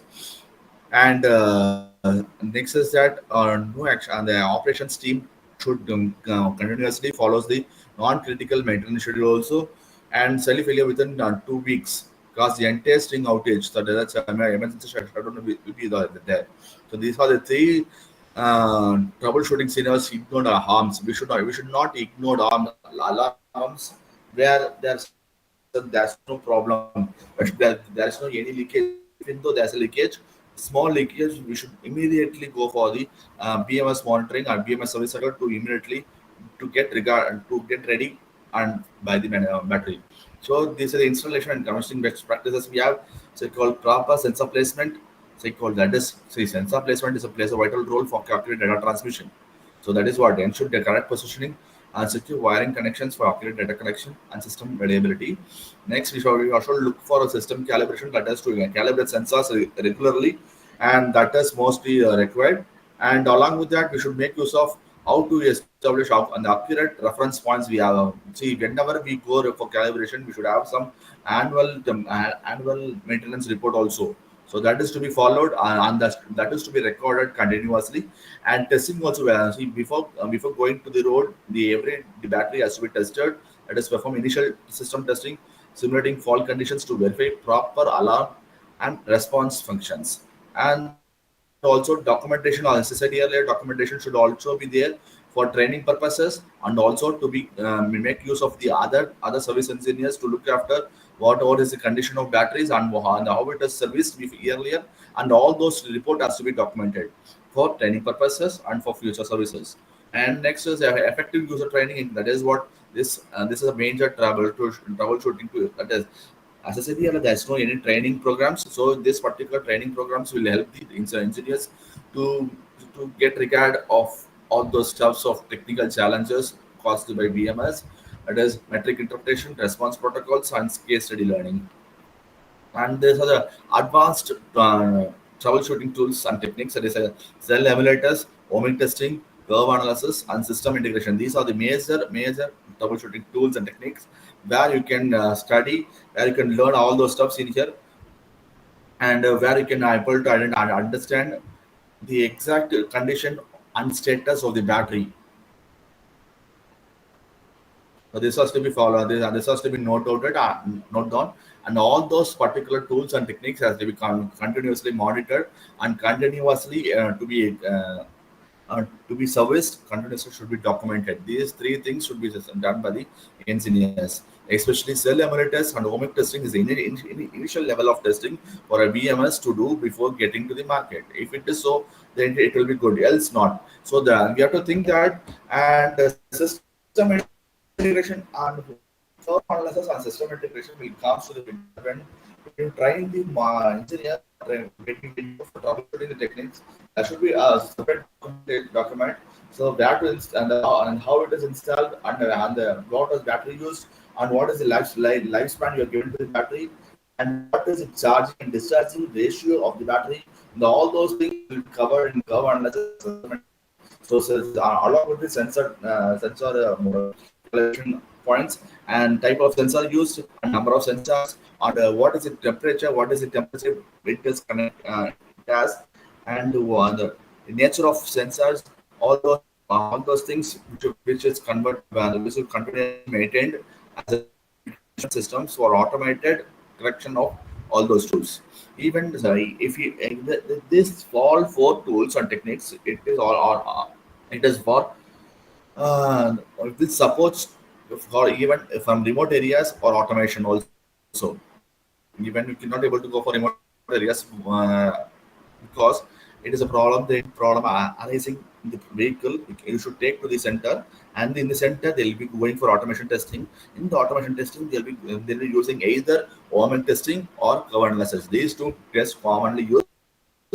And first of all, they'll be going with OML testing to employ the advanced level testing to hidden cells issues before problems become apparent. So this is techniques we have to troubleshoot all those problems.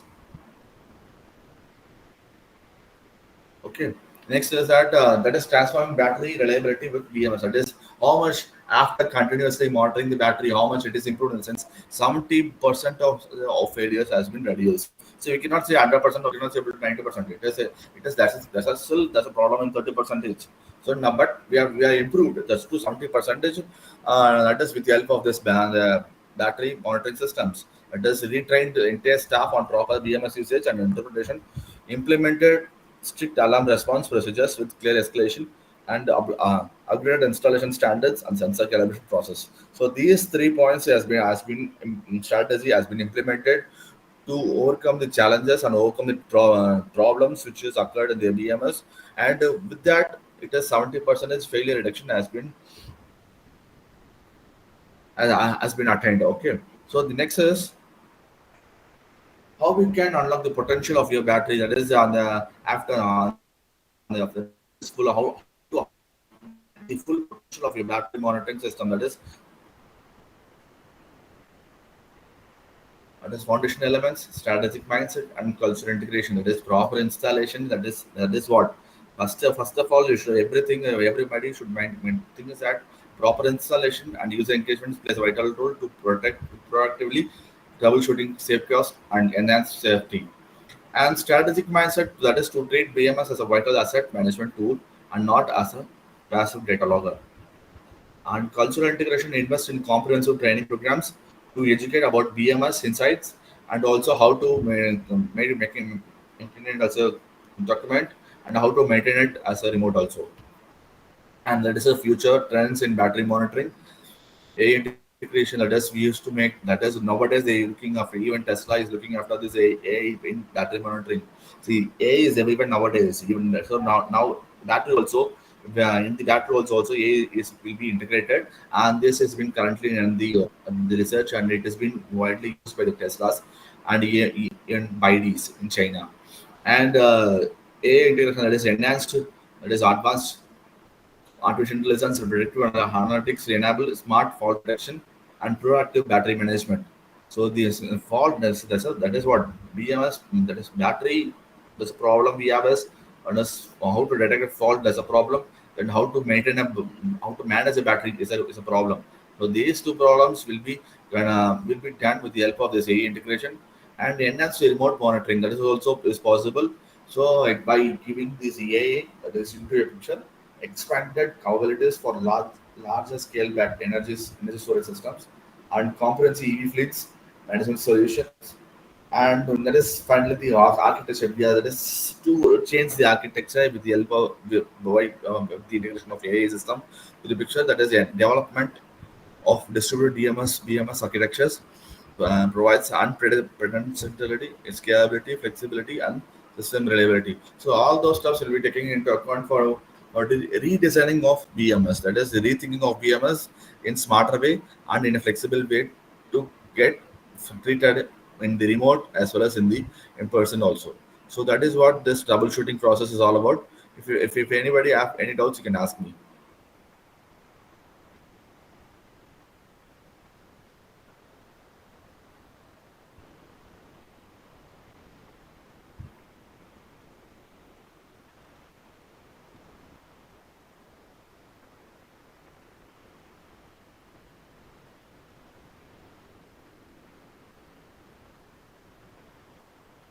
Any doubts? Okay,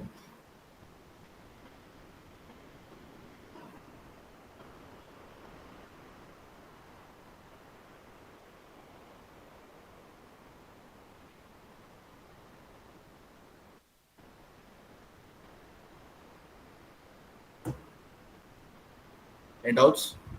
Or shall we wind up?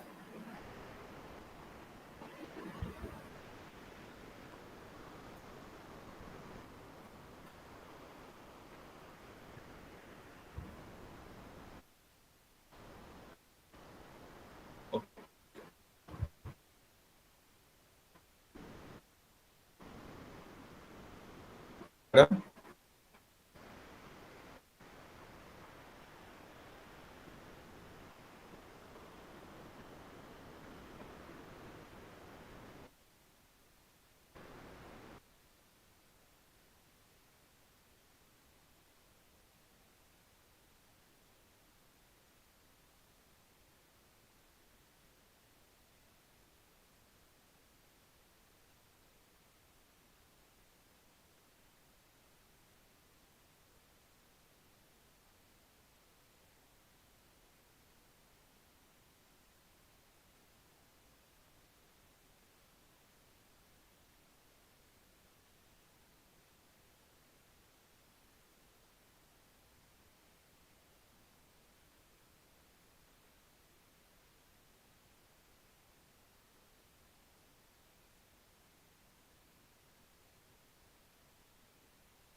Hello, sir.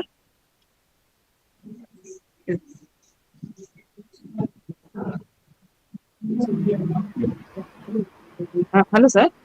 Yes, madam. Yes, madam. You're proceeding, sir. Yes, madam. Yes, sir. Okay. Yeah. Okay, so we have to think in such a way that we are making it in terms of, so apart from this particular in the integration, enhanced remote monitoring and model architecture, we used to have other techniques of one humans where used to make the batteries which will be connected into four cells. So each for example, if you take a two wheeler, which is that is a EV two wheeler, we take every battery as a cells. So we make use of 48-volt controller, 48-volt battery battery or controller. We used to make it as the four cells. Each cell consists of 12 volt, which is connected in series version, and each battery will be monitored separately, and for which the entire system is being monitored in the remote area also. So, but monitoring in the remote areas has been difficult nowadays, especially in India. But it is in abroad, it is quite natural. But there's a problem in India is that, as I told, that infrastructure facilities and lack of infrastructure facilities we used to have. So, and that's all problem of char- charger banks, which is not available as like fuel and fuel filling. There is petrol bunks or diesel bunks. Okay. So in that way, we used to make that we used to continuously monitor the battery in terms of how the duty cycle, in terms of architecture, in terms of cells, in terms of cell monitoring, and in terms of power and the power dissipation. All those four parameters has been continuously monitored, and this AI integration will give the possibility of giving the predictive analysis. For example, predictive analysis. What I mean is, if you go for 200 3 meter long kilometer long with the help of the single battery charging, so if it is so it can easily predict and display. So after this many kilometers in that this particular battery will drain out or will be shut down. So this particular alarm should be given. So this particular alarm, which will reduce the problem of technical challenges, and this will give the insurance, and this will give the insurance that user will know how when to charge and what to done to the immediate for the EVs. So that in that case, this particular AI will play a vital role, and moreover, this remote monitoring plays a vital role in the EV fleet management systems. That is, fleet management system solutions plays a vital role for larger scale. We cannot able to take one battery and to get monitored here, to get monitored one at a time. It is not possible. We should make a large scale of batteries, and that will be kept in a tray of cells, and that is monitored based on the parameters, as I earlier told that. So four different parameters will be discussed. That is, one is voltage, temperature, current, and and ohmic resistance. So all those four will be tested with the help of this the help of this tools called ohmic resistance. So that test mod continues all those after getting initial phase of testing of all those four parameters. Only then it goes to the next level of testing, advanced level of testing. So advanced level of testing, which also ensures the communication interfaces of sensors. Also, it comes to the picture of it. They discuss about the sensor architecture, and sensor integration with the batteries. All those stuffs will be discussed in the advanced phase of testing. So we have to think that both level of testing will be done. But initially, we're looking after what is the drain capacity, what is drain current will of a battery is loaded, and when to what is the charging time, discharging time, and this which is calculated with the help of duty cycle. So all those stuffs will be monitored in the only can be remote area if it is large scale. So for small scale, this remote monitoring won't be a bigger task because of its cost and complexity in design, and especially cost wise, it is very huge when you go for small case testing, small level of testing. And when you go for modular architecture, so this particular architecture plays a vital role in terms of increasing in scalability. That is, we can easily scale up with more amount of data, which we can easily have flexibility, and reliability also will be increased. If it is flexibility and scalability is increased, automatically reliability also increases. Reliability deals upon the lifespan of the vehicle. So vehicle lifespan depends upon the lifespan of battery. So when lifespan of battery is increased, automatically the reliability of the entire vehicle will get good. So even though there's a problem in the sensor, we can easily cure it, or we can replace it. But if there's any problem in the battery, we cannot able to replace it because it is a heart of the system or a heart of the entire vehicle, and it consumes more amount of energy. And for example, it is a total, for example, if a vehicle is cost around 1.5 lakhs, automatically the battery cost will be around 60 to 70% of the intake cost of the vehicle. So you cannot able to take as easy as like your and normal customized vehicle. So this particular vehicle EVs plays a vital role with the help of this battery, and this battery is continuously with monitored, and it has been managed with the help of those different modules and architecture and different tools and techniques to resolve all those problems. Okay.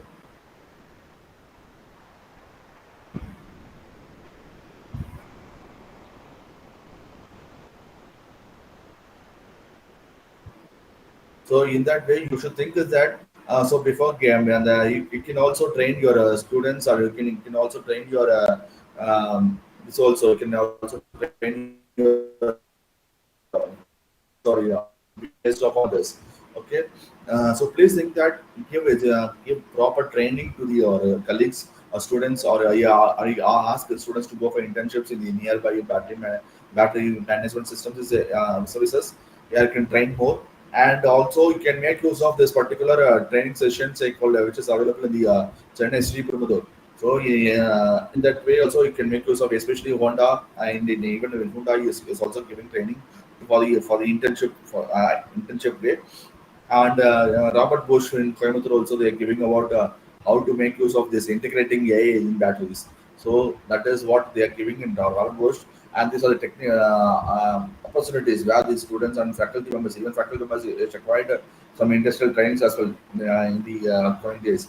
So we can also make use of this particular opportunity to know and to make uplift our profile, as well as to gain to go with fundings also with the help of this battery management systems. So even Taiwan has been partnering with us. So Taiwan, if Taiwan has comes to the picture, automatically your battery management system, along with it can go beyond China process. China also, in China there's a different BYD. So there's a the industry is there where they used to have separate plant for only battery management system and battery management system. So in that way, even Taiwan is building up a separate plant for it, and India also it is planned, and it is being planned with the integration with the tie-up of Taiwanese companies. So even in India also it can grow up. It will grow up within a couple of years. We hope so, along with the semiconductor booming up.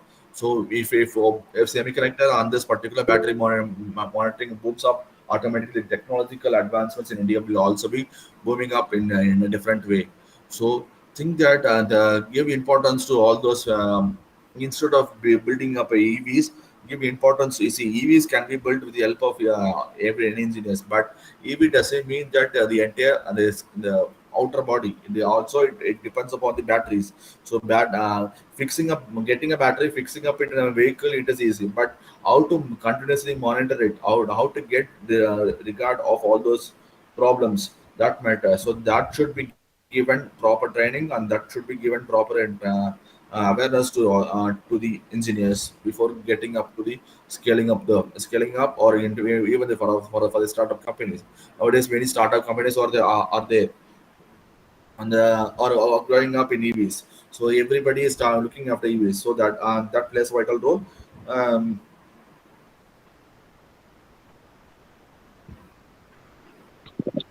Hello, sir. yes, sir. Sir, good evening, sir. Sir, this is Yes. Parmesh, sir. Okay, sir. Sir, I am a research scholar. Okay, sir. Sir, researching on the bulging of battery and SOC estimation. Okay, sir. Sir, can I get internship in the companies you listed short ago, sir? So yeah, okay, okay, that's possible. So even TVS Motors also is giving internship in also.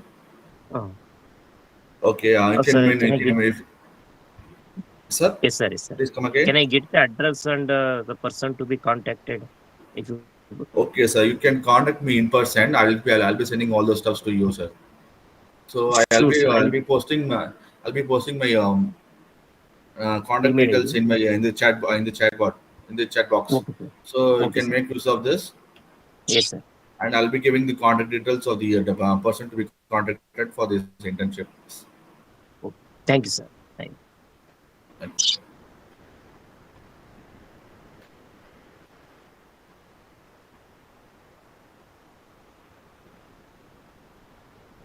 And I have posted my details in the WhatsApp.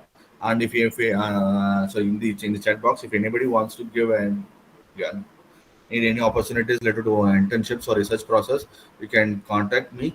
And I can give you some genuine suggestions, and I can give you some genuine companies to get interest in your research progress also, and also funding process. Any others?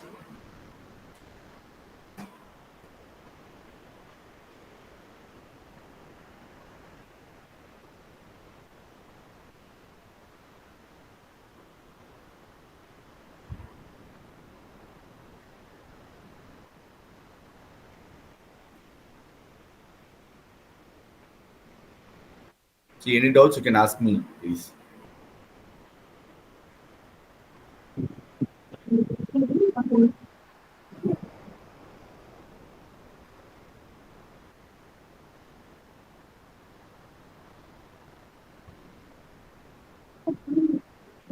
3 பேரு.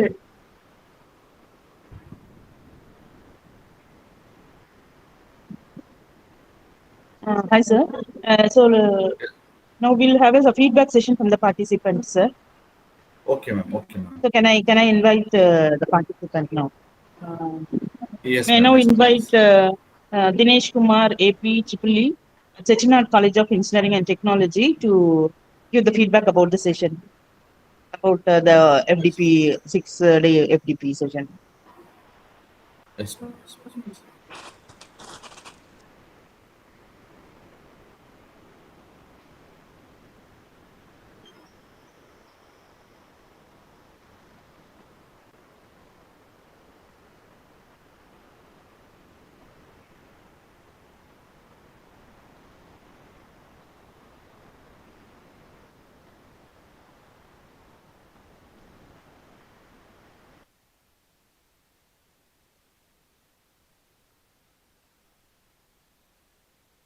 Ma, I think Dinesh Kumar has the network issues might be. So now I invite Ramesh Kumar AP, EC Department from St. Michael College of Engineering Technology. Sir, you can give your feedback.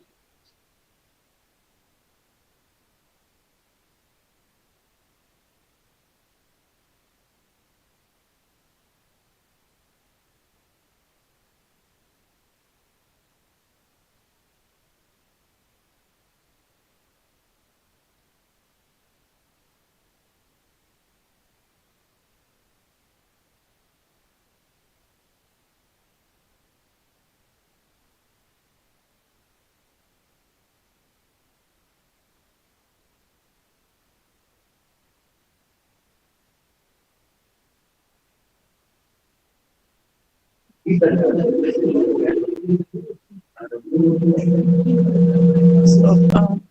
Pradipha ma'am,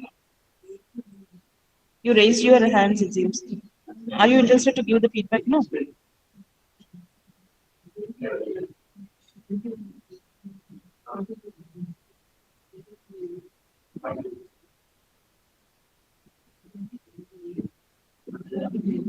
So any volunteers from the participants can give the feedback now.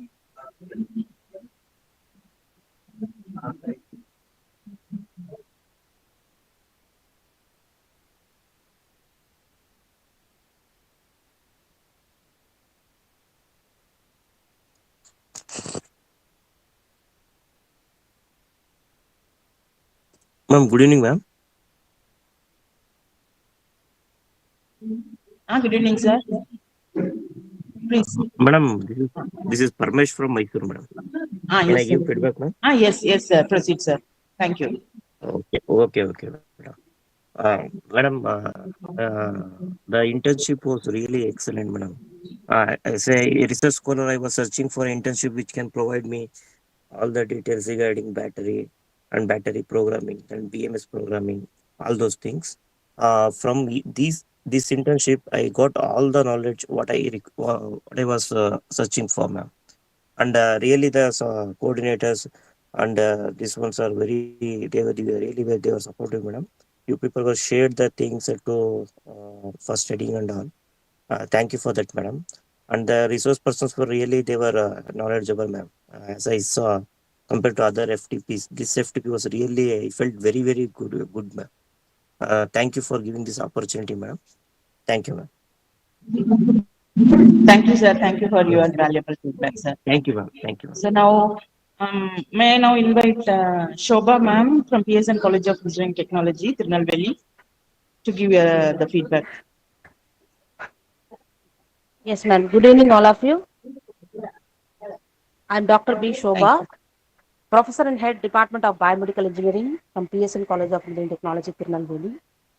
Basically, I am from Electronics and Communication Engineering.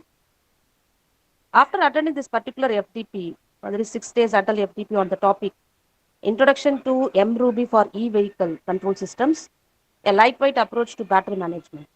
So it's really workful because the topic what they have selected is the need of the hour today. Even though these EVs are playing a major role nowadays, we are facing a lot of difficulties, especially with respect to battery management.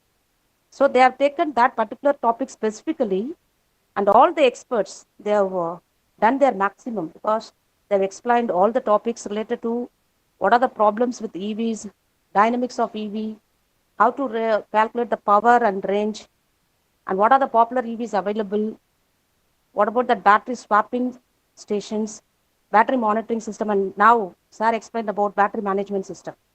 So all these topics are quite helpful, and also they have gave very good explanation regarding how to do that lightweight approach using mRuby.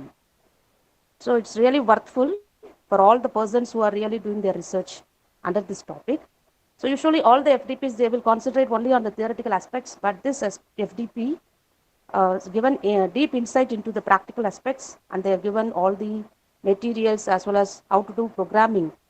So this is quite useful for all of us.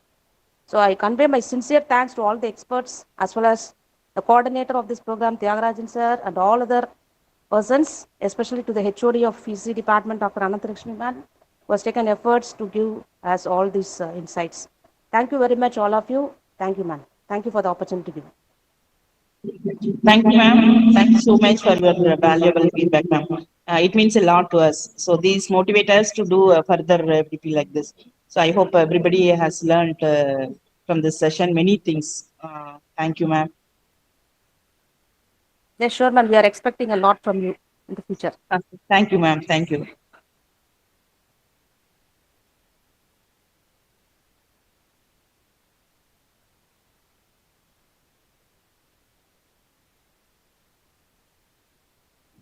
Yes, ma'am. Kalaivani, ma'am.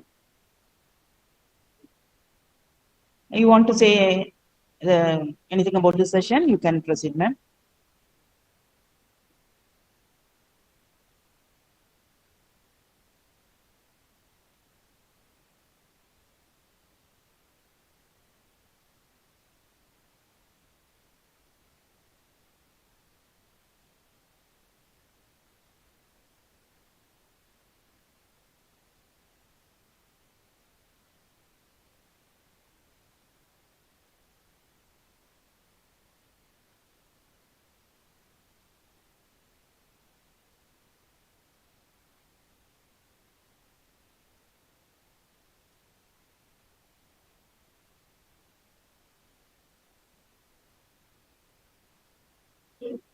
So now I request all the participants to switch on the video.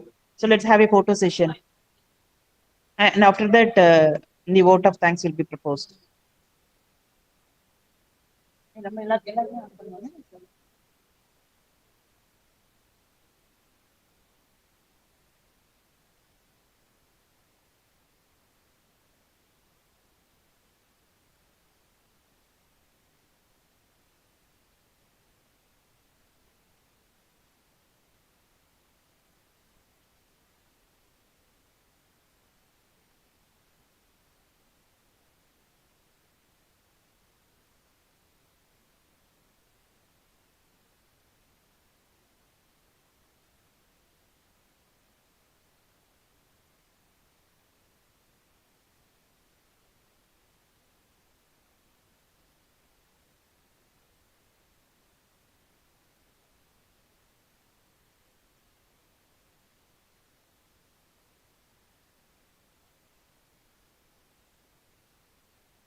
So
good evening, everyone.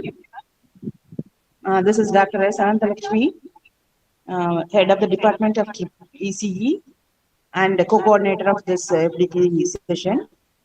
Now I would like to propose the vote of thanks. It's my privilege and honor to deliver the vote of thanks today for the Atal sponsored 6G online faculty development program on Introduction to M-Ruby for Electric Vehicle Control Systems, a lightweight approach to battery management organized by Christ College of Engineering and Technology. At the outset, I would like to express our heartfelt gratitude to the AICT Atal Academy for having approved our proposal and granted us the financial support to conduct this FDP. Their encouragement towards capacity building and knowledge enhancement in emerging technologies has been the driving force behind this initiative. I extend our sincere thanks to our distinguished resource persons who had kindly accepted our invitation to share their expertise with us. Their guidance and valuable insights enriched the sessions and help us and helped us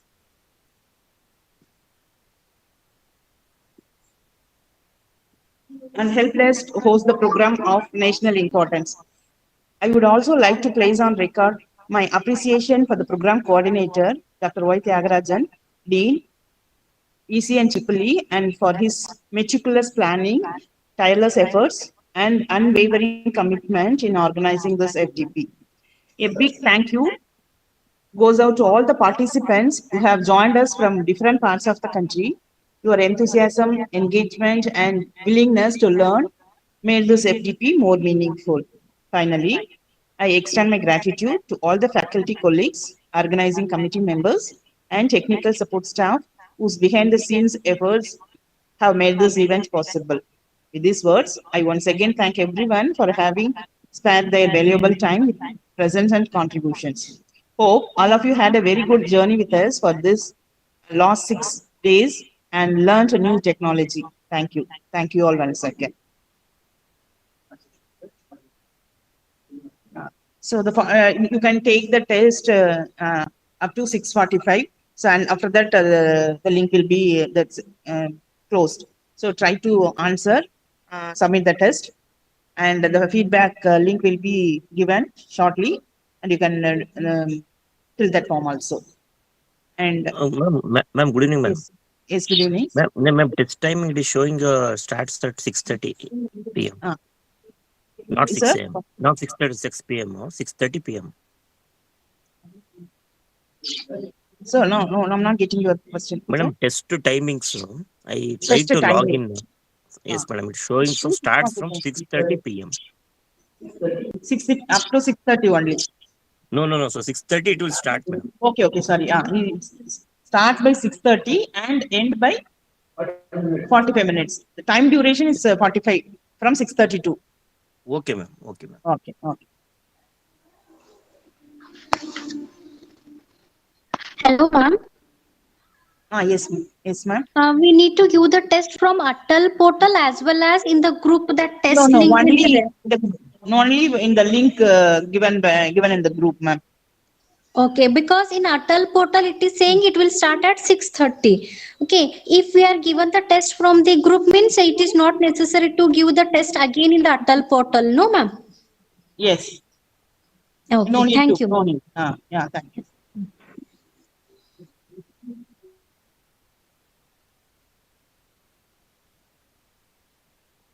So, any doubt from the participant side? Any other Hello, doubts? ma'am. Yes. Ma'am, I have already completed the test just now, but you said it will start at 6:30. Should I do the test once again? Because it's saying you've already completed, it is showing for me. Oh, 1 second, ma'am.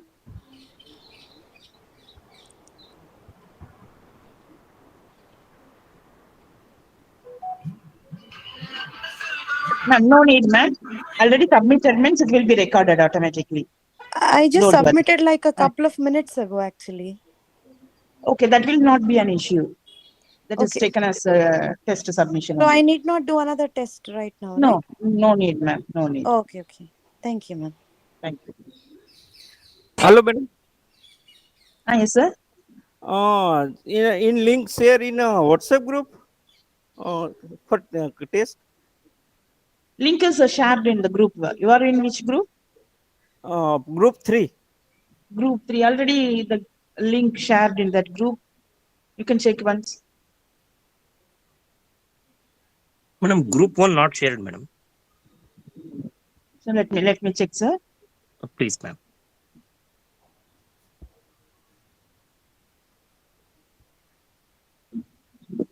Sent, sir. You can check once. Okay, ma'am. Sent already. So around 5:30 itself he has sent. Check once.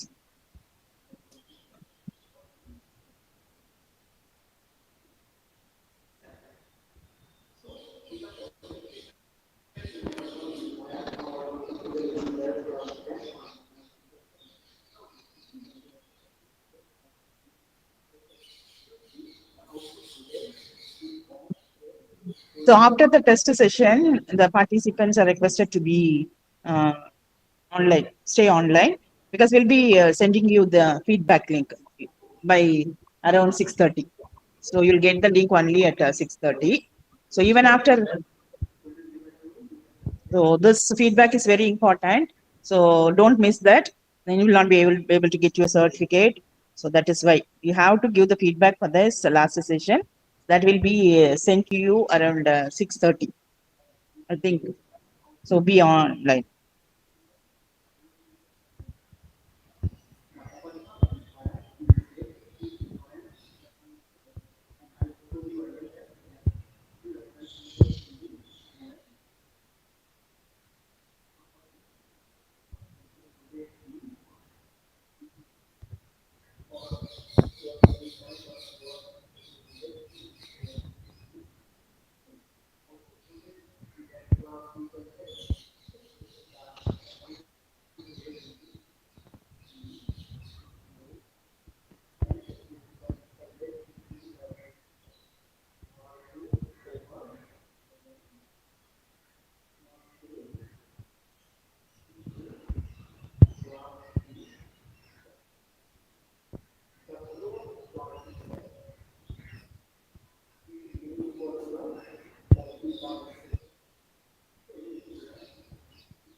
Murugan sir, how are you, sir?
Hello.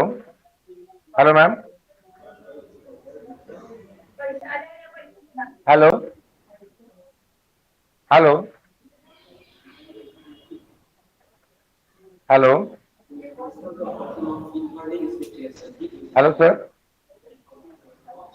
Oh, madam, the speaker. Hello, yes, sir.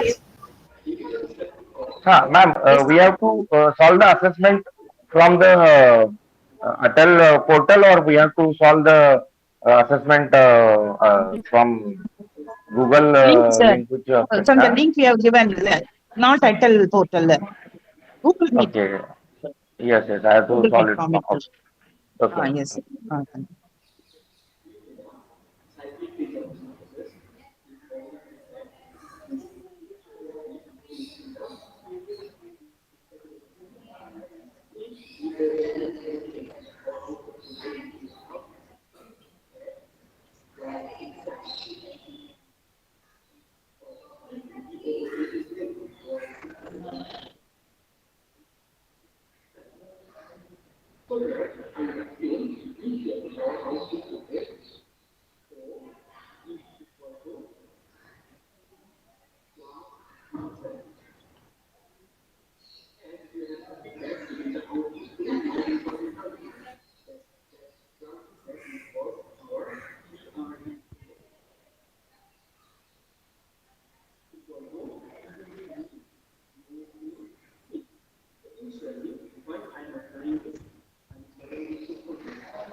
જવું છે એમ અત્યારે પેલું IMP આપી દેતા તો IMP લખી લેત ને પછી કાલે સવારે તમે ઠીક ચાલો આપે ખાલી એક ટેસ્ટ મારે ભરવાની છે એટલે હું આવું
Sir, kindly share feedback link, sir.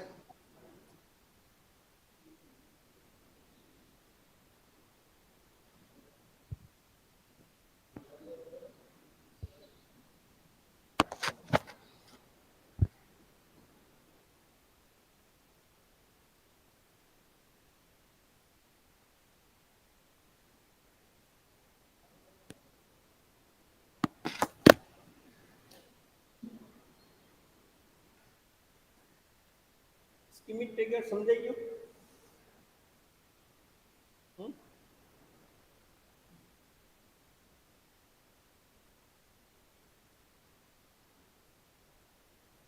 Schmitt trigger સમજાઈ ગયું એવું In this video, I will This will really transform your life, your destiny, and it will also transform life people who are surrounding.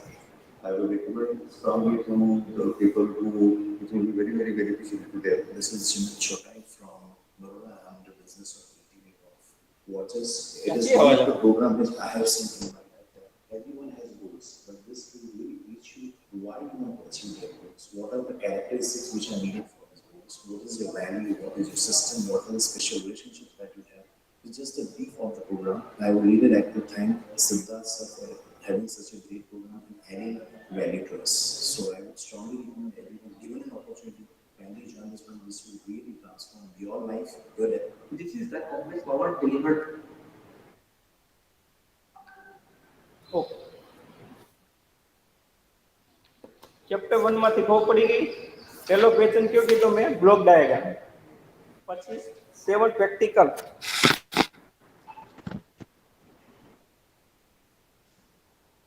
sorry practical ideal characteristics of operation amplifier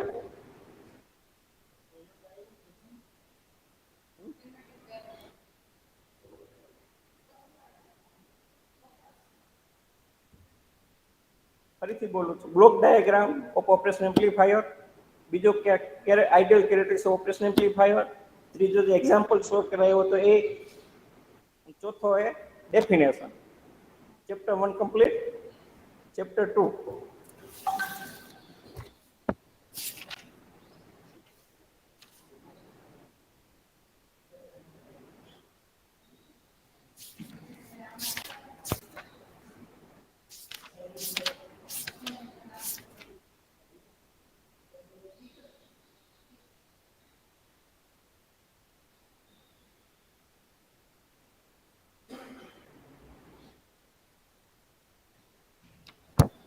clear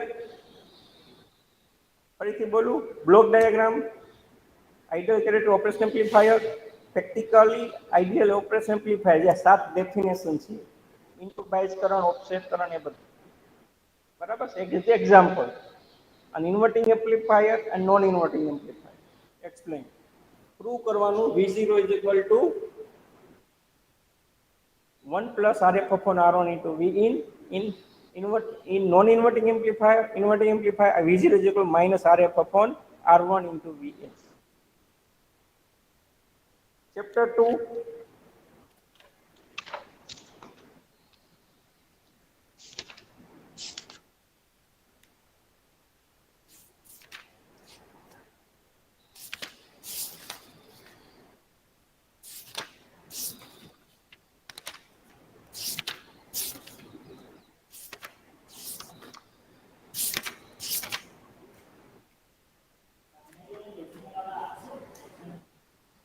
explain difference between practical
ID என்ன ID உனக்கு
Hello, madam.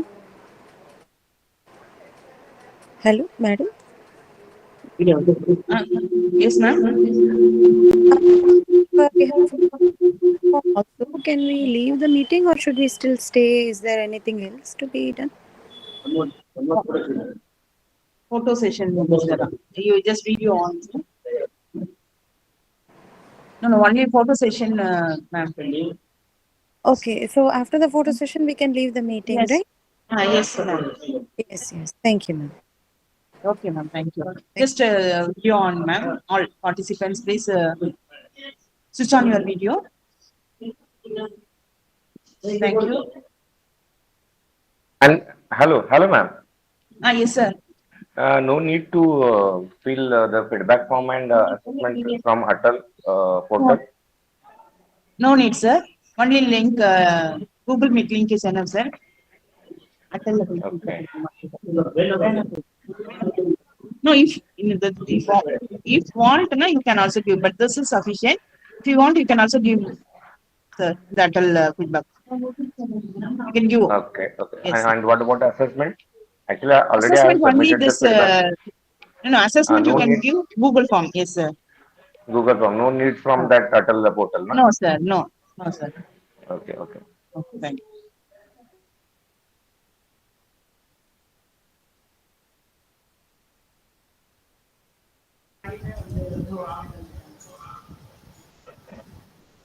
Dear participants, kindly switch on your video.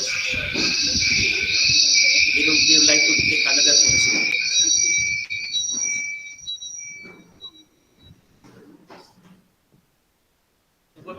Sir.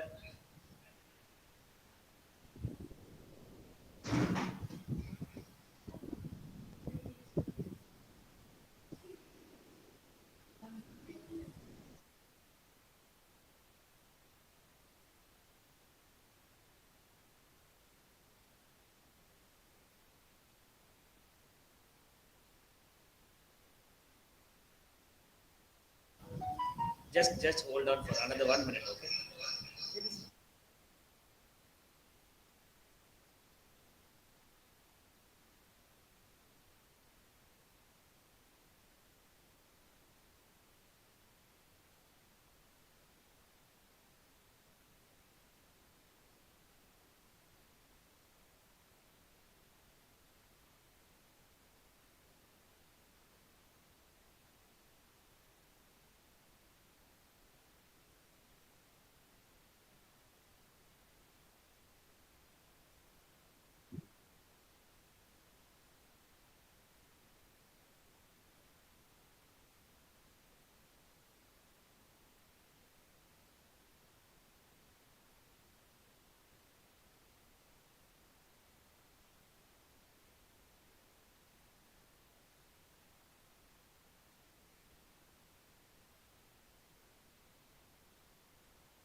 Vinod Kumar sir.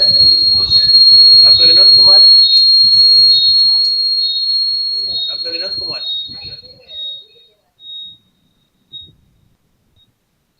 Dr. Vinod Kumar sir.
Hello, ma'am.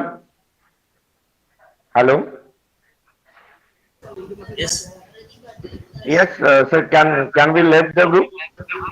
Yes, sir, you can. Thank you, sir. Thank you. Thank you. Thank you, sir. Have a great day. Prashant. Thank you, sir.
Where is link? Ma'am, where is feedback link?